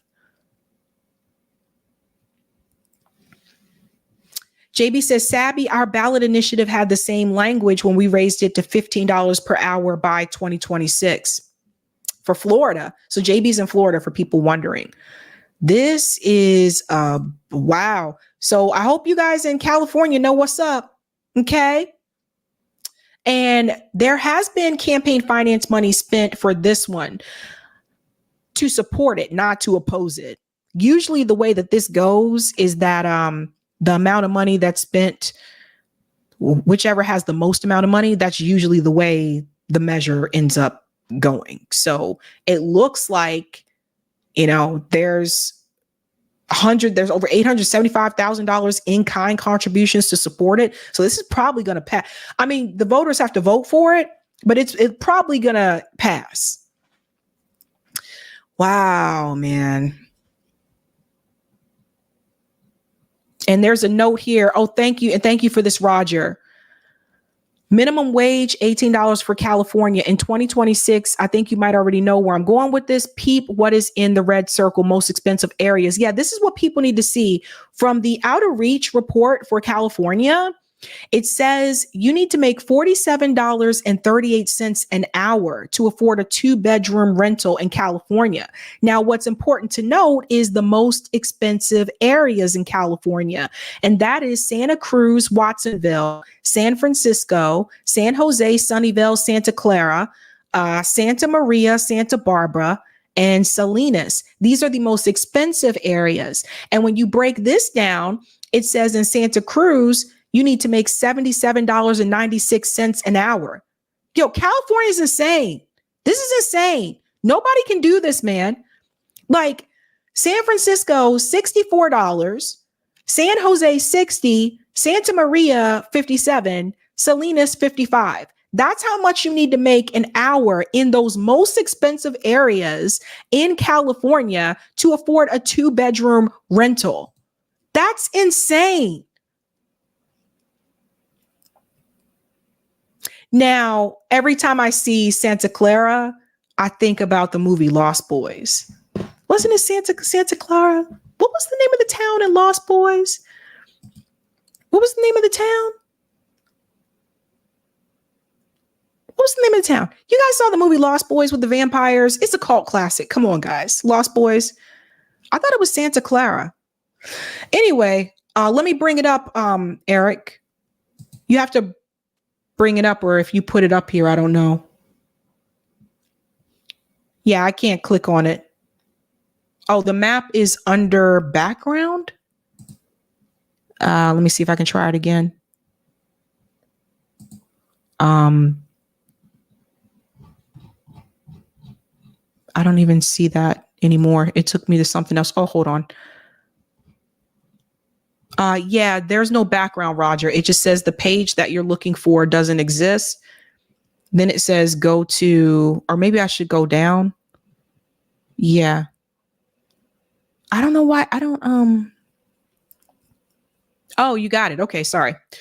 He said go to the bottom and he said there's a map.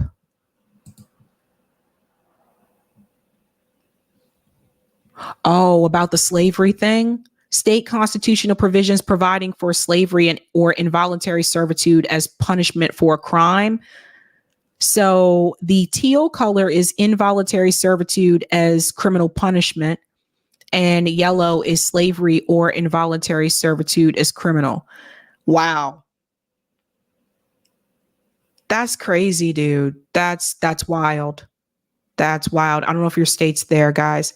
Thank you, Jasmine. Jasmine says, is Santa Clara. I love that movie. I know. Isn't Lost Boys awesome? Right. What is the song? Cry, little children, or little sister, or something. Run, little sister, thou shalt not fall. Remember that? Jasmine knows. Somebody knows Lost Boys. Be Easy said the town of Santa Cruz was used as the town of Santa Carla for the original 1987 Lost Boys film. Interesting. Wow. Interesting. Thank you, guys. Peter loved that song. Yeah, I know. Thou shalt not fall. If you have not seen the movie Lost Boys, we'll take a break from California. We'll go back to it tomorrow. Because like I said, there's a lot of them. If you haven't seen the movie Lost Boys, you guys, I'm telling you, it's a cult classic. You have to see it.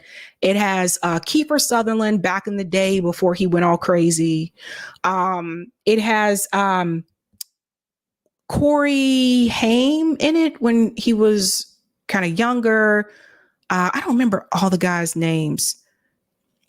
Was Matt Dillon in that one? No, he might have been in something else. Matt Dillon's in a lot of stuff, so sometimes I just think he's there and he's not. But yeah, you gotta see Lost Boys. That is a classic. Yeah. All righty. That is it, guys, for tonight. And I'll be back tomorrow evening. We'll finish up California as well as more news. I didn't get the chats. Oh, sorry. Both Corys were in it. That's right. Corey Haim and Corey Feldman were in Lost Boys. That's right. Corey and Corey, because they used to be like buds. They were like best friends. Yeah. What is that? Who is this? Rabbi Shmuley's dildo? Who is this?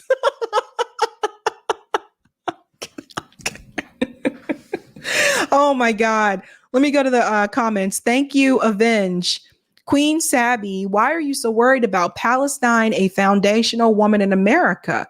I'm worried about everybody. I care about all people. I'm not just caring about myself. You should be worried too. You never know. It could be you. Thank you, Sparky. What's the difference between Nazi and Israeli reprisals? Nazi reprisals had limits. Thank you, Regina. Thank you for the super sticker. Thanks, Chemical. All of those lies about assaulted women and beheaded babies have already been debunked by the IDF since Biden lied about seeing photos of it. And Kamala's still repeating it. Cloudness, Kundis has been dead to Black Americans so she can kick rocks biatch. Okay. Thank you, Sparky. The OSS mated with the non-scientific, non-engineered portion of Operation Paperclip. Those Nazis in the OSS had a baby and named it the CIA. Gus says, Candace had 100,000 Rumble. Now it's up to 125,000 followers, quickly growing. Okay. Thanks, Trusting Success. When Candace talks about Black people like they're trash for years, no strike. But when she schools a rabbi, she is suspended, banned. Interesting.